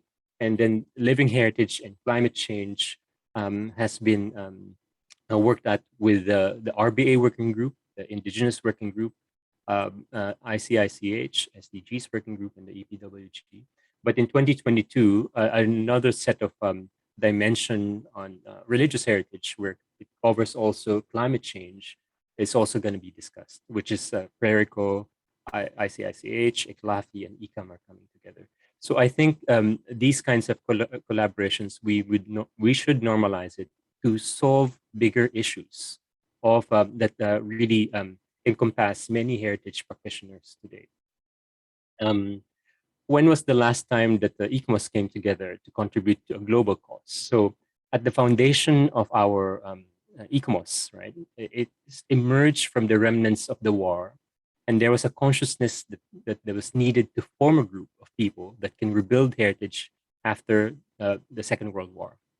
In the 1972 convention, ICMOS has solidified its ground as an advisory body to UNESCO and to define outstanding universal value, right? And 2015 came the UN Agenda 2030, which connected our work with global targets. And we have a singular target to share to the world, the Target 11.4 that I've mentioned, to safeguard the world's cultural and natural heritage to make cities inclusive, safe, resilient, and sustainable. But in 2020, ICMOS did our resolution pass to acknowledge the climate emergency, to safeguard heritage from climate change. And when we look at these three things where ICMOS now contributes to, I think we need to know that we have to contribute in different ways to all these dimensions, because the 1972 convention, we are part of that, but we also need to put our contributions to how cities or our heritage is part of the implementation of the SDGs, and now, as we're discussing, climate action. So in 2021, in January 2021, I shared with the SDGs working group the idea that we have a role to play in the SDGs. If you're not familiar with all the 169 targets or the 17 goals, you can just think about the 5 Ps, which is planet, prosperity, people, peace, and partnership. And I think that ISCs have a role to play in leadership, in thought process. So, for example, for planet, if ISCs like ISCCL, the 2 ISCs here, the polar heritage, underwater cultural heritage, stone, wood, and earthen architecture archaeology, if it comes together and forms our stance in what do we think of heritage in the planet, I think that can be very strong. You now are looking at it on more of the terra, the earth, but there's also people who are looking at water, polar heritage, and of course underwater cultural heritage can look at that as well in ISCCL. There are other colleagues of us that are looking at the other side of things, which is prosperity, economics, cultural tourism, analysis and structures and philosophy. And there are many colleagues who are looking at the contribution to people on rights-based approaches, on intangible heritage, indigenous heritage, and training and whatnot. So what I'm saying here is that we, of course, do not just contribute to one type of dimension of sustainable development, but we can be leaders in a particular field, and with collaborations with other members of ICMOS. Peace can be discussed with collaboratively with Syria and Iraq, with PERCO, with religious heritage, rights-based approaches, and of course with the leadership of the board and the secretariat. Partnerships, ICLAFI can be discussing that, and we do have the SDGs working group has collaborations externally with other members. And if I go back to what I said about target 11.4 about cities, many more ISCs can also take a look at how urban heritage can, what is the perspective of ICMOS for urban heritage and sustainable development. So we should recognize that all ISCs and working groups can contribute to all the aspects of the SDGs. Now, I know that the SDGs is a very big word, right? Very big, very complex, but we can go through that later on. One of the things that we discussed, we did in the SDGs working group for this year is that we did a research internship. I and my intern Lydia Lupesco from US ICMOS looked at the World Heritage State of Conservation reports and identified that actually the State of Conservation reports has identified 145 sites, of which has defined climatic threats. And this has been identified already since the 1990s. And I'm sure that at some point, these kinds of threats are increasing as time goes by. And many of these threats, 70% of them can be seen in cultural heritage sites. But the distribution of these climatic threats can be found almost at the around 20% each, so regularly distributed to all different parts of the world. Issues of desertification, storms, flooding, drought, avalanches have been detected in World Heritage sites. And these are the number of sites that have been detected it, and then there were climate actions that were also put into the State of Conservation reports. I think we have to think about this in more detail as we look at the state of conservation reports. Right now, it's all about focusing on the protection of outstanding universal value and management systems. But how does climate action come into management systems for World Heritage? Now, I will just give you an example of how we connect heritage, SDGs, and climate action. I come from the Philippines, and these are just examples of how heritage contributes to particular SDGs. So we have what we call Ivatan houses in the northern of the Philippines, which is which is built with storms in mind. They're made of very thick limestone and coral walls that allows them to withstand strong winds. Such kind of construction can be a source of inspiration as we face stronger storms in the future. However, recent earthquakes have also shown that new types of innovations are needed to make them resilient to other types of disasters. What kinds of techniques that updates infrastructure are possible for these traditional buildings? So there was an earthquake that happened in that area, which doesn't happen so much before, and I think innovations to traditional buildings are also quite needed. We also have in the Philippines Escuela Taller de Filipinas Foundation, which is a foundation originated from Spain in the 1980s as a training ground for skilled workers, and it came to Manila in 2009. It provides out-of-school youth on practical skills to become craftsmen, support heritage conservation in the Philippines. Now, new types of knowledge for craftsmen are needed to develop, to deal that is now normally happening now in the Philippines more and more. And we need type of new skills and new maintenance regimes to be thought of for to handle these kinds of issues. In terms of SDG 14 and 15, this is more related to natural heritage and indigenous peoples. We have the indigenous peoples of Tagbanwas in Palawan, communities living in limestone islands of the Philippines that has traditionally practiced of only taking what they need on a daily basis, as they believe that the bounty of nature should not be abused. However, climate change changes these perspectives as more resources of food and water are diminishing. Now, what they've done, however, the good news is solar energy is now being used by the Tagbanwas as a means of free energy for their settlements, and also reducing their impacts to the environment while improving their living conditions. These are just examples, and I'm sure our colleagues here, everyone here is an expert in a particular field, can think about how you can link our contributions to the SDGs and how to do climate action or response to climate change. Now, this is where I was saying that Maribel, I was inspired by Maribel because she did it, and Jorge Tomasi, who did a presentation for the SDGs working group. And these are snippets of their presentation. And if you want to get a full discussion of what they've presented to us, it is in their YouTube channel, which they shared some ideas of how ISCEAH, I hope if I'm pronouncing it right, ISCEAH can contribute to the SDGs. So number one, no poverty. So earthen heritage is inseparable to the local sustainability of local production dynamics. It's integral to landscapes to favor people's living conditions, right?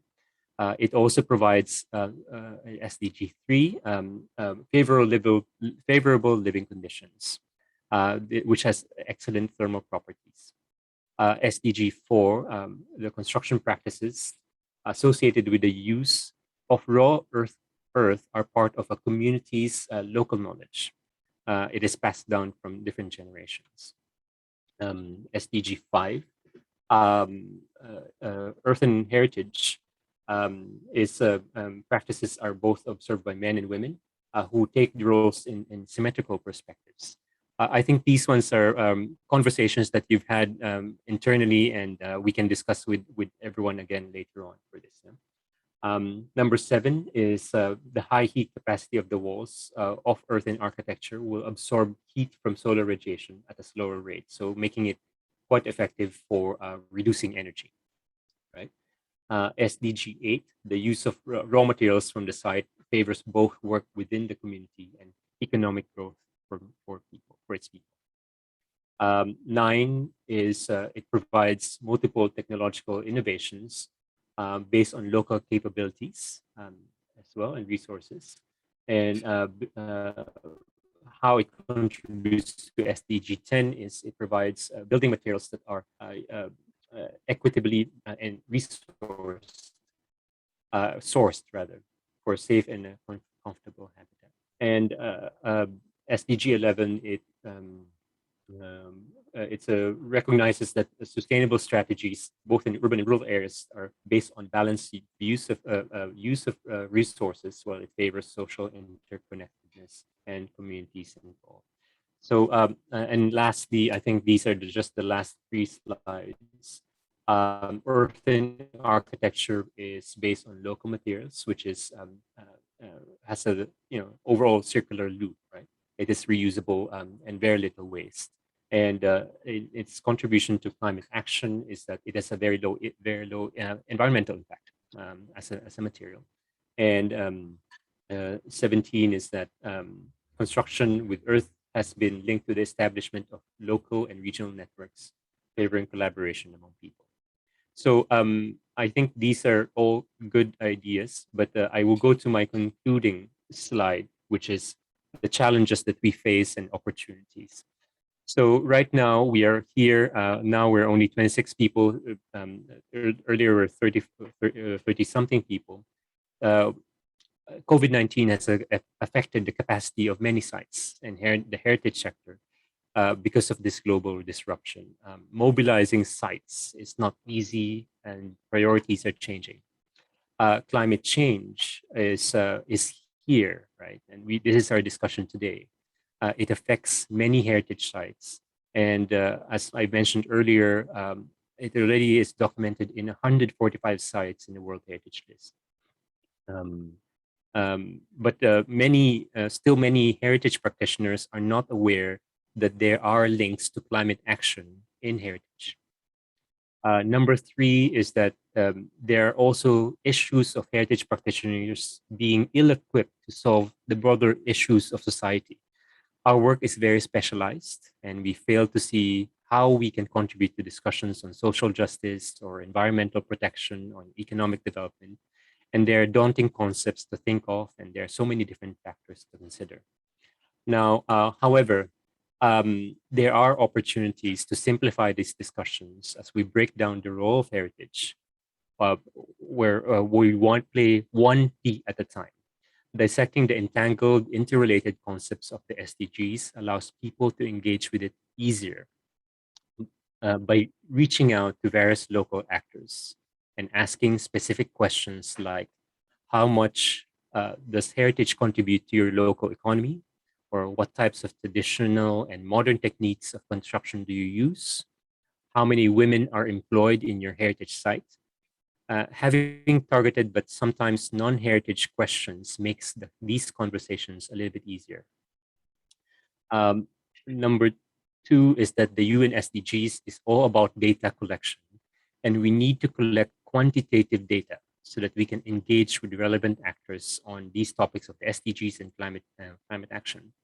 Although much research of heritage focuses on qualitative data, we need to provide more numbers that allows us to engage with others. Asking how much tourism funding comes into heritage sites versus how much conservation money is allocated to repair these sites is one of the data that we can also look into. And with the discussions of SDGs and climate action, I think we are now a little bit more equipped to reach out to our national agencies to engage, right? COP26 will be a big place to engage with various institutes of knowledge on climate change and also politicians, and really put our stance that heritage has a role to play in climate action. And last one, and this is really my last point, I think for us to be more relevant to these discussions, we need to find the right spaces to engage. This starts with asking the right questions and identifying the right information to speak to various actors and come to a common ground. All these points here tell us that during this decade of action, heritage can be a solution and a driver for sustainable development and climate action. If we manage to go beyond the challenges and think about it outside of the black box, we will get there. And practitioners can look at the maintenance and provide compatible innovations of infrastructure that can and reuse of buildings that can make it a little bit better for everyone as well. I think that's my last slide. And just if you want to speak to me, just email me. Thank you very much.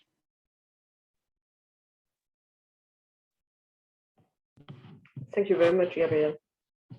It was a very complete presentation. Actually, it was very nice to have it at the end also to have a kind of summary of everything. So it was full of information, a lot of information, at least for me. So do we have any question for Gabriel also on this presentation? I think what we can focus also is the last point, your last drawing with the two circles, also mixing together and to see how we can, what are the areas in common and between all the groups, because at the beginning of the presentation you show that all the events and all the information can be carried out and by all the ISCS groups are interested in working on these themas. So it's a lot of ICOMOS committees, and it's difficult to organize work sometimes all together. So I think actually with 2 groups, 3 groups, it's already difficult and it's already a challenge. So with 10 groups, I think it will be even more difficult. So I assume that you have some focal point in each groups to work with, or yeah. So right now what we're doing is that in the SDGs working group, we come together and discuss different things and collaborate to contribute to certain particular issues. For example, Maribel is here, as I said, and she's part of our thinking of World Heritage.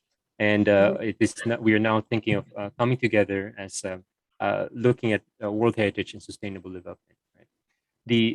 I think the collaborative work between different ISCs is really much needed, because we have come to a point where we are very, very specialized in our knowledge. I was hearing our discussions just now on different types of methodologies, and for me, I'm a landscape architect. I come from a different background. I am a member of ISCCL, so cultural landscapes is my thing. But the more that we speak a common ground, the easier it is for us to understand other expertise and contribute to the bigger issues that we face, right? If at some point you let's say you here we decide to also work with, let's say, RBA or PrairieCo, which will be a totally different conversation. It allows a certain kind of dimension of knowledge to be produced. So I think just start having these conversations that will enrich our collective knowledge. Yeah. It's a scale level, so everything is kind of scale.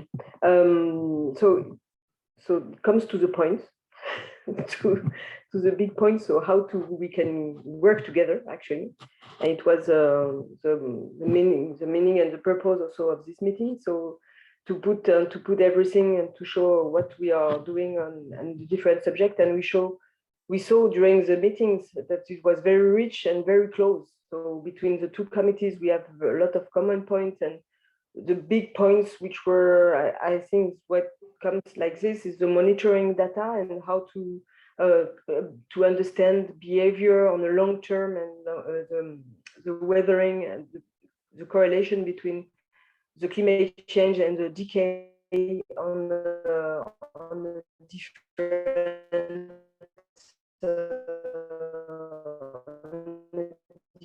different buildings, the slow changes and through time. And there is another point which we're also very focused on, which is the traditional techniques, I think, and which were pointed on how the traditional techniques that we knew all over the time can contribute also to make not only to reduce the impact of the climate change, but to find some solutions also, and to give some solution for in a short time scale. So I think I assume it was the two main direction that we focus today.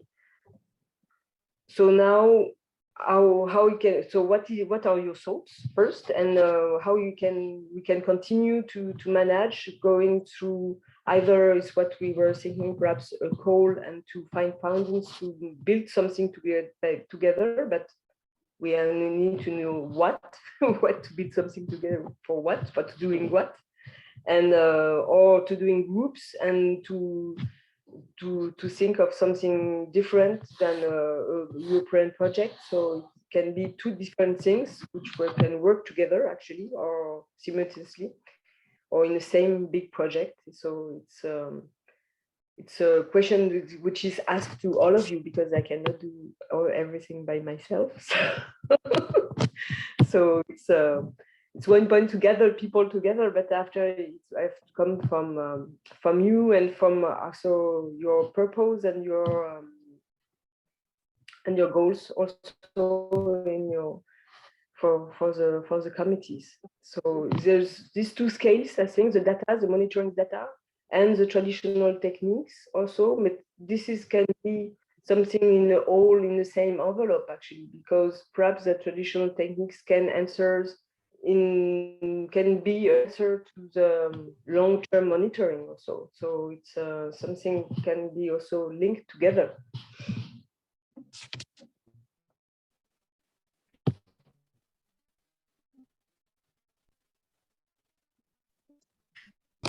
I was looking for a hand anyway to say a few words, if I can. Yes.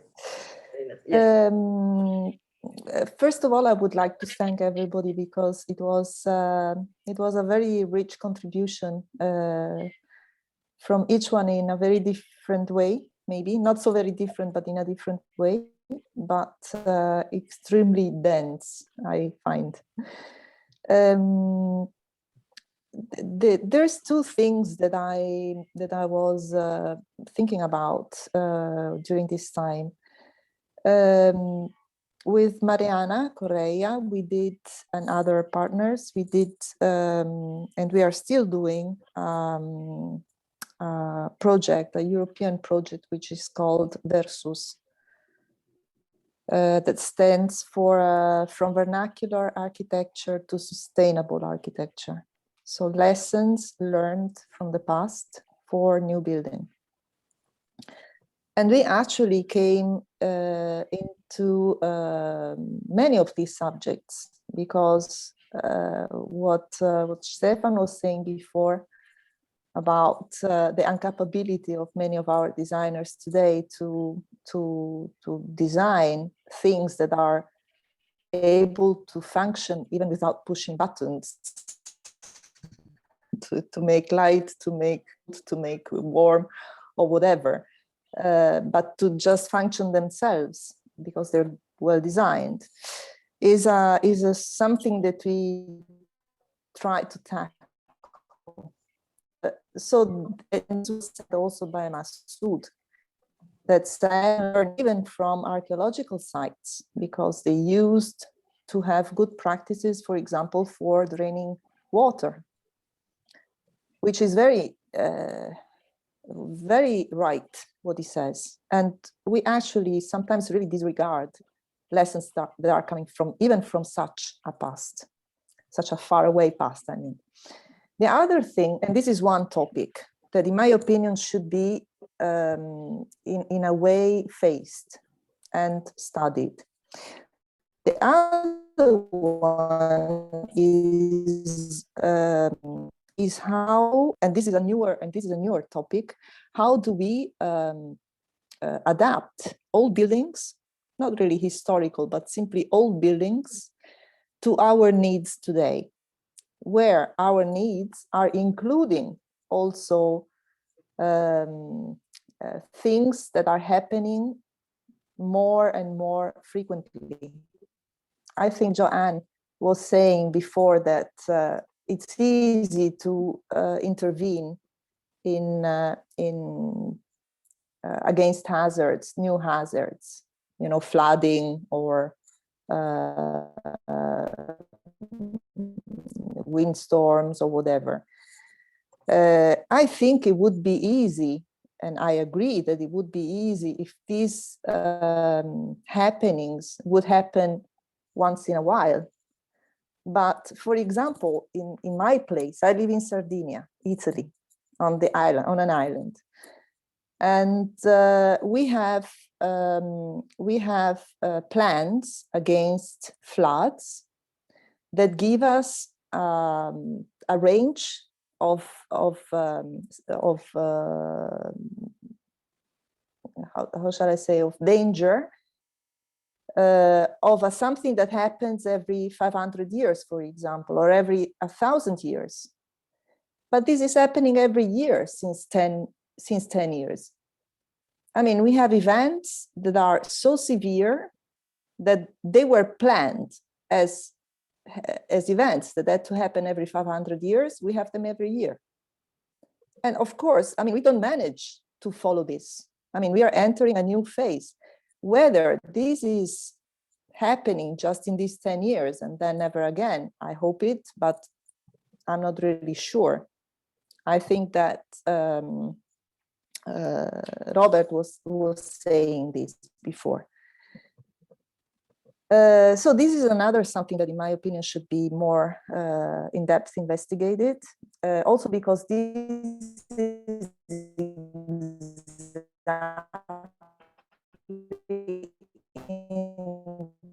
the political of Europe, how make our buildings better in terms of thermal insulation, for example, or against such events, flooding.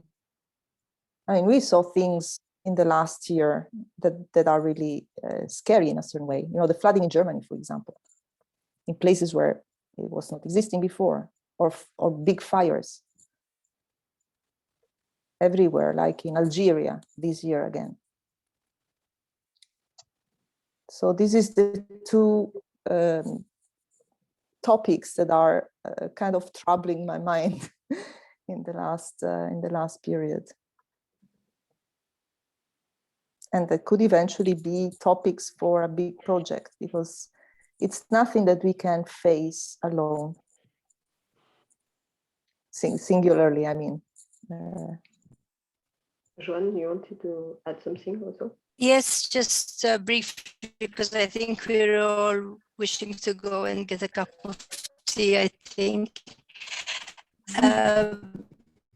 But I do agree with what Maddalena and what Veronique said about these very, but I do want to bring which was John's, who actually not etc.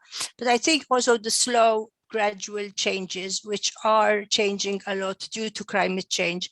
I think we've got to keep them in mind as well, because they are they don't hit the news. They're not things which, you know, a newspaper or a station will come and actually film the fire of a monument or the breaking up of a statue. But I think we must remember that here, even here, studies and action are also equally needed. So I agree with the other 2 points. I just want to bring it round full circle back to the third issue, which we must not forget.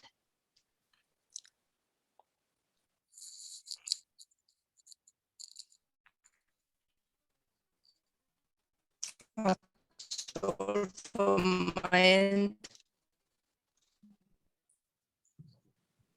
Have you used the European code, the last one on climate change, and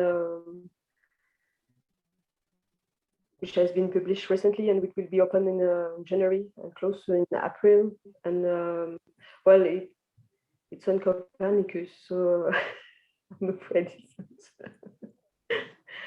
but is it the kind of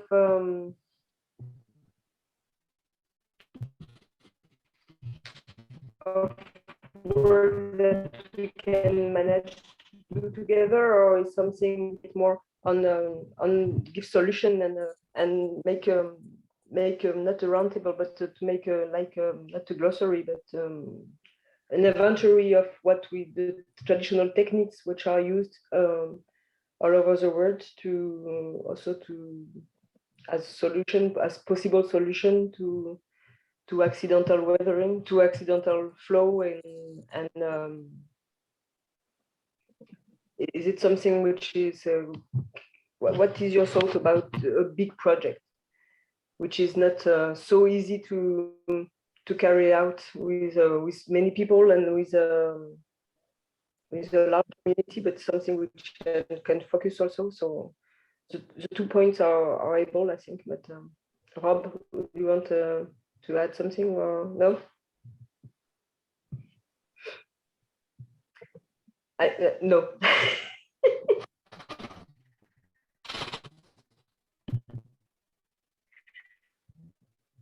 Perhaps we need some more maturity.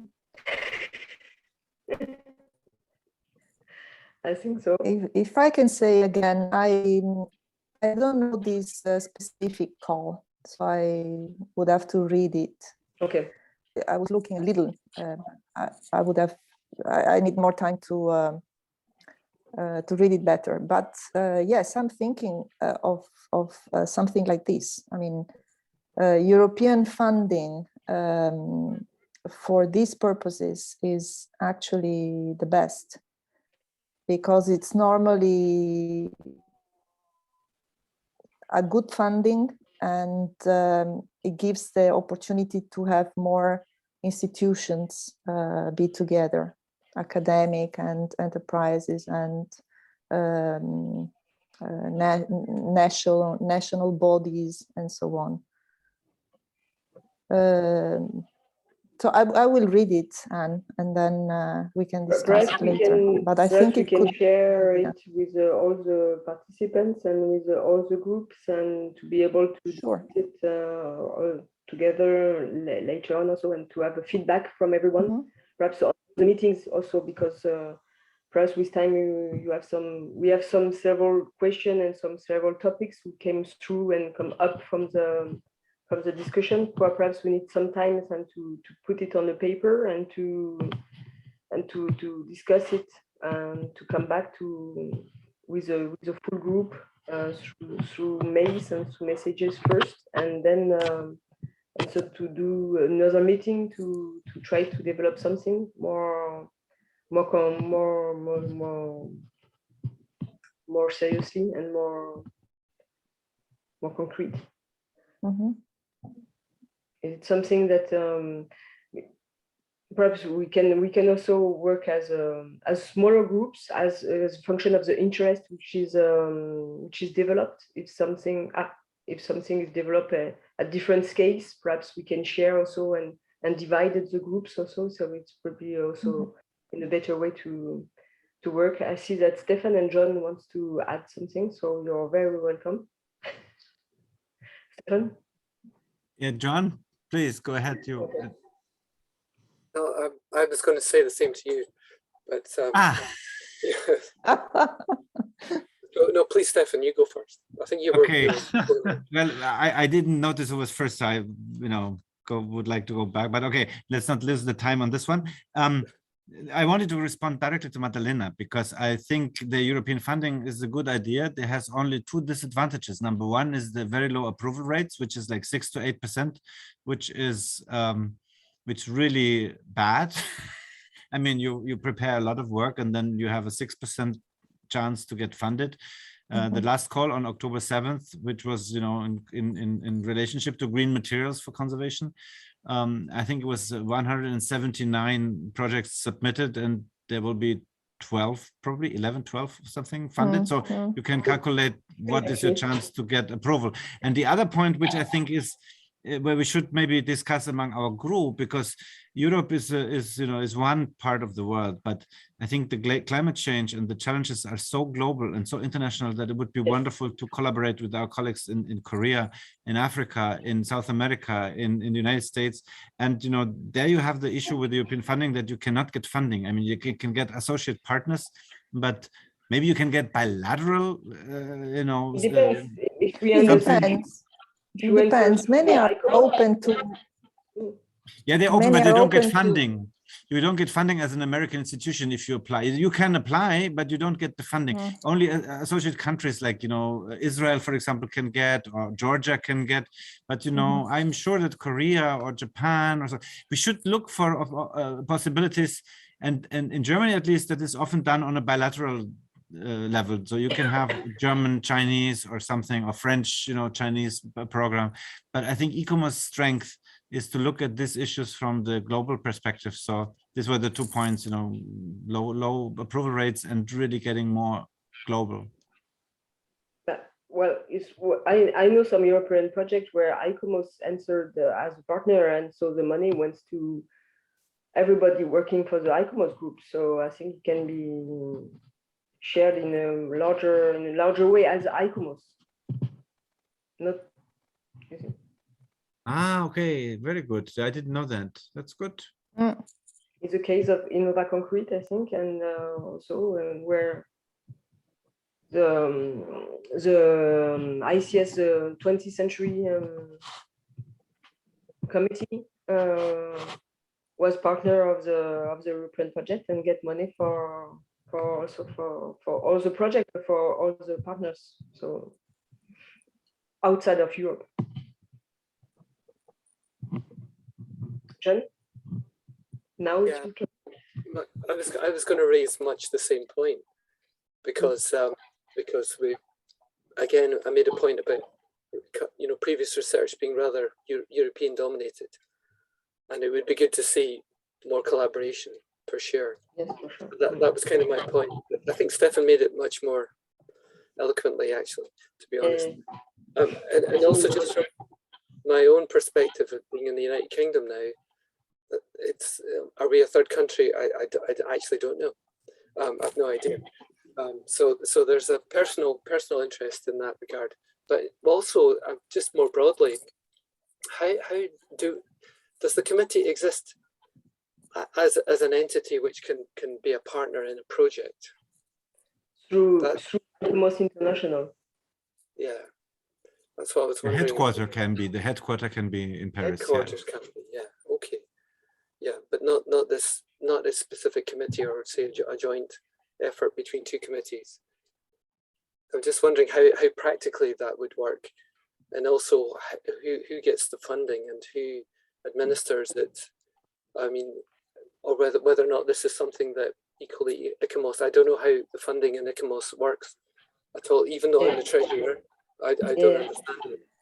Whether or not it's something that funds can be acquired in such a way that supports activity within the group.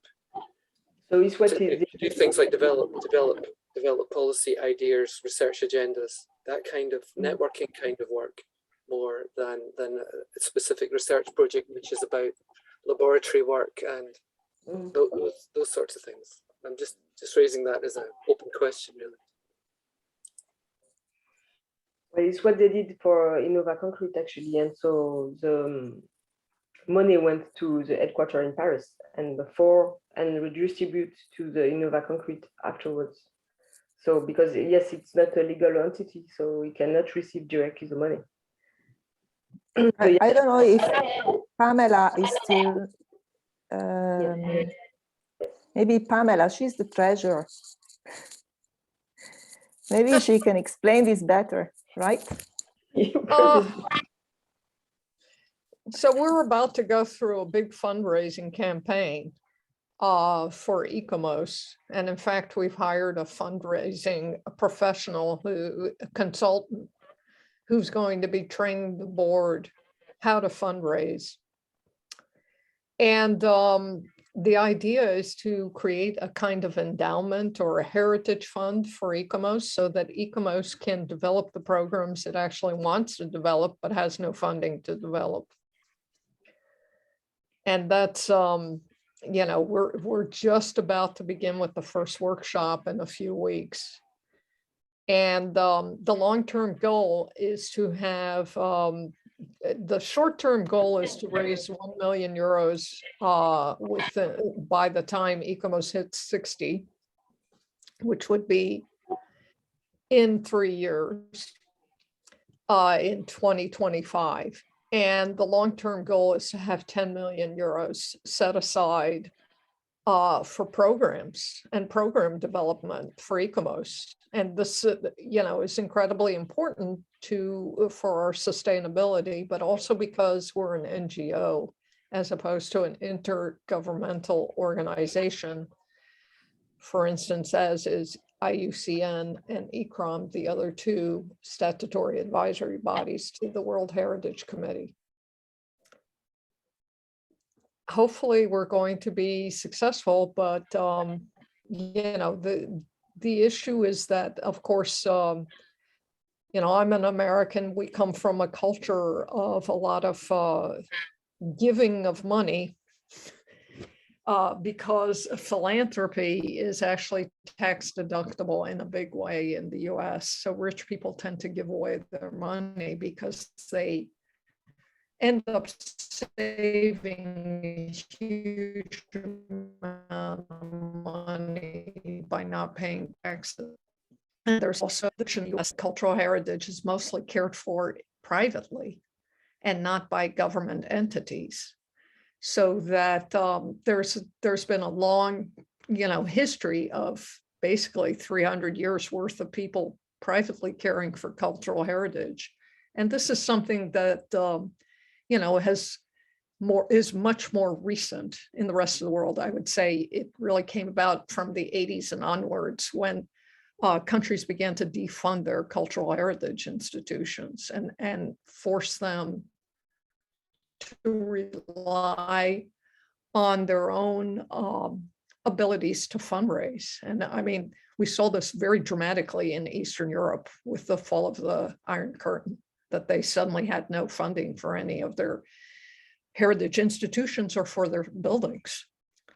So, you know, we have a very different approach to this in the US. And I think that you know, there's a lot to be learned from the US approach for the rest of the planet, because people are grappling with this much later than the US, which always had this condition. There's never been, you know, our Ministry of Culture is basically the National Park Service, which is probably one of the most underfunded bodies in the entire government. I mean, they've had their funding slashed multiple times since the Bush Jr. era. The funding just keeps going down for them. To give you an idea of the perspective of this, the US government gives IUCN $1 million a year, and it gives US ICOMOS $60,000 a year. That's the kind of difference we're talking about.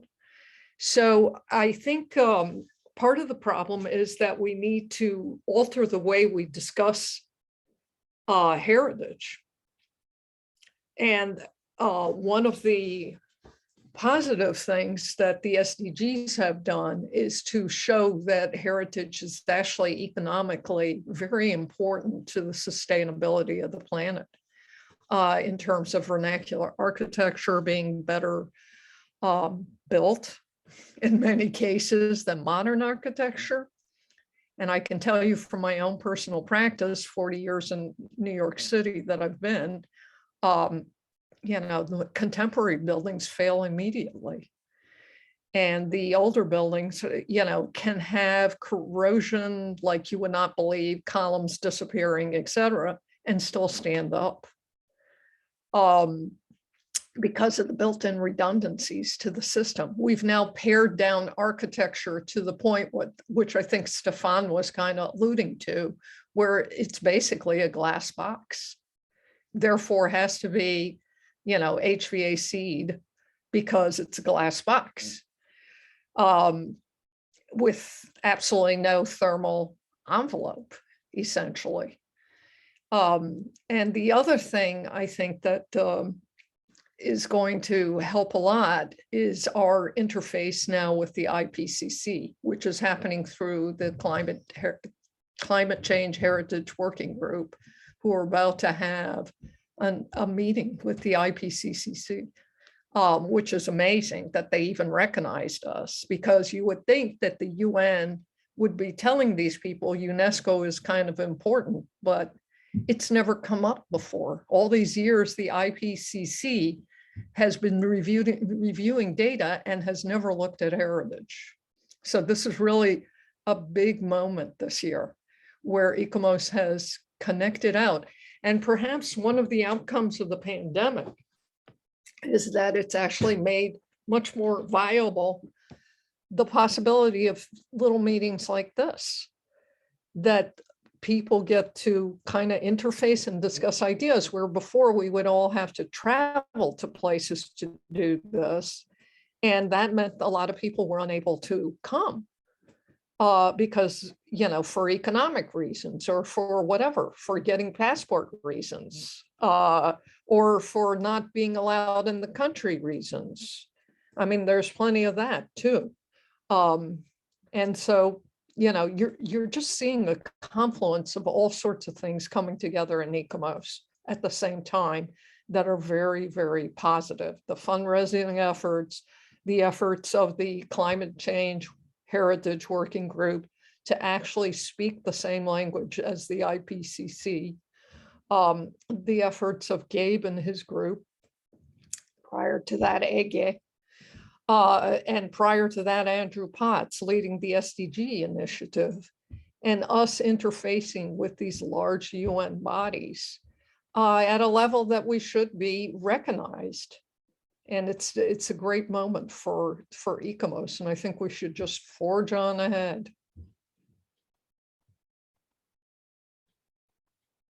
I don't know if that answered your question, Madda, but.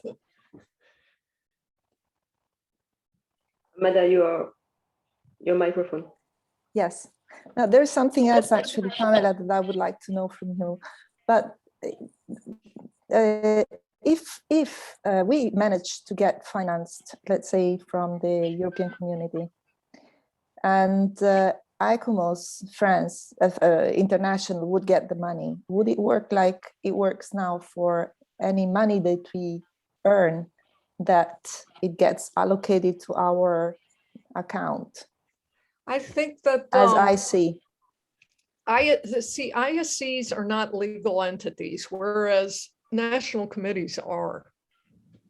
So if the funding goes through ICOMOS France has to allocate it to ISCEAH. If the funding goes through the ICOMOS Secretariat, then it goes into our fund, which is just ICOMOS Secretariat's fund, but a separate accounting of it. It's not like we have a separate account, bank account. We're not allowed to have a bank account because we're not a legal entity. So that's how it works. I guess I was addressing a more generic situation. Yes, no, it was my curiosity. It was my curiosity. Thank you. Doesn't go to the ICS, but to the IC, but it goes to the people who need the money still. So I think so. So if the need very well defined, so we back to the people on the field. Should. And It can pass also by the national committee, yes, as Pamela said. So it can be the international ICOMOS or our national committees also, which are legal entities. Mm-hmm. And also not only legal entities, but also not-for-profits, I believe, correct? Yeah. No. They're non-taxable entities. So I think everybody is leaving, so we have to. It's time to wrap this up. Thank you. Because so we have perhaps to go to conclude. In fact, I think what we propose with Maddalena also it was to make the idea more clear and to put everything on a paper, and what we went through today, which were very rich, very dense. And as proposed, it was also on the chat, also by Stefan, and to make a smaller group to find other, and Rob also proposed to that also, to make smaller group to find foundings more the European fundings, but also more general fundings where the community can be involved and more general. So is it something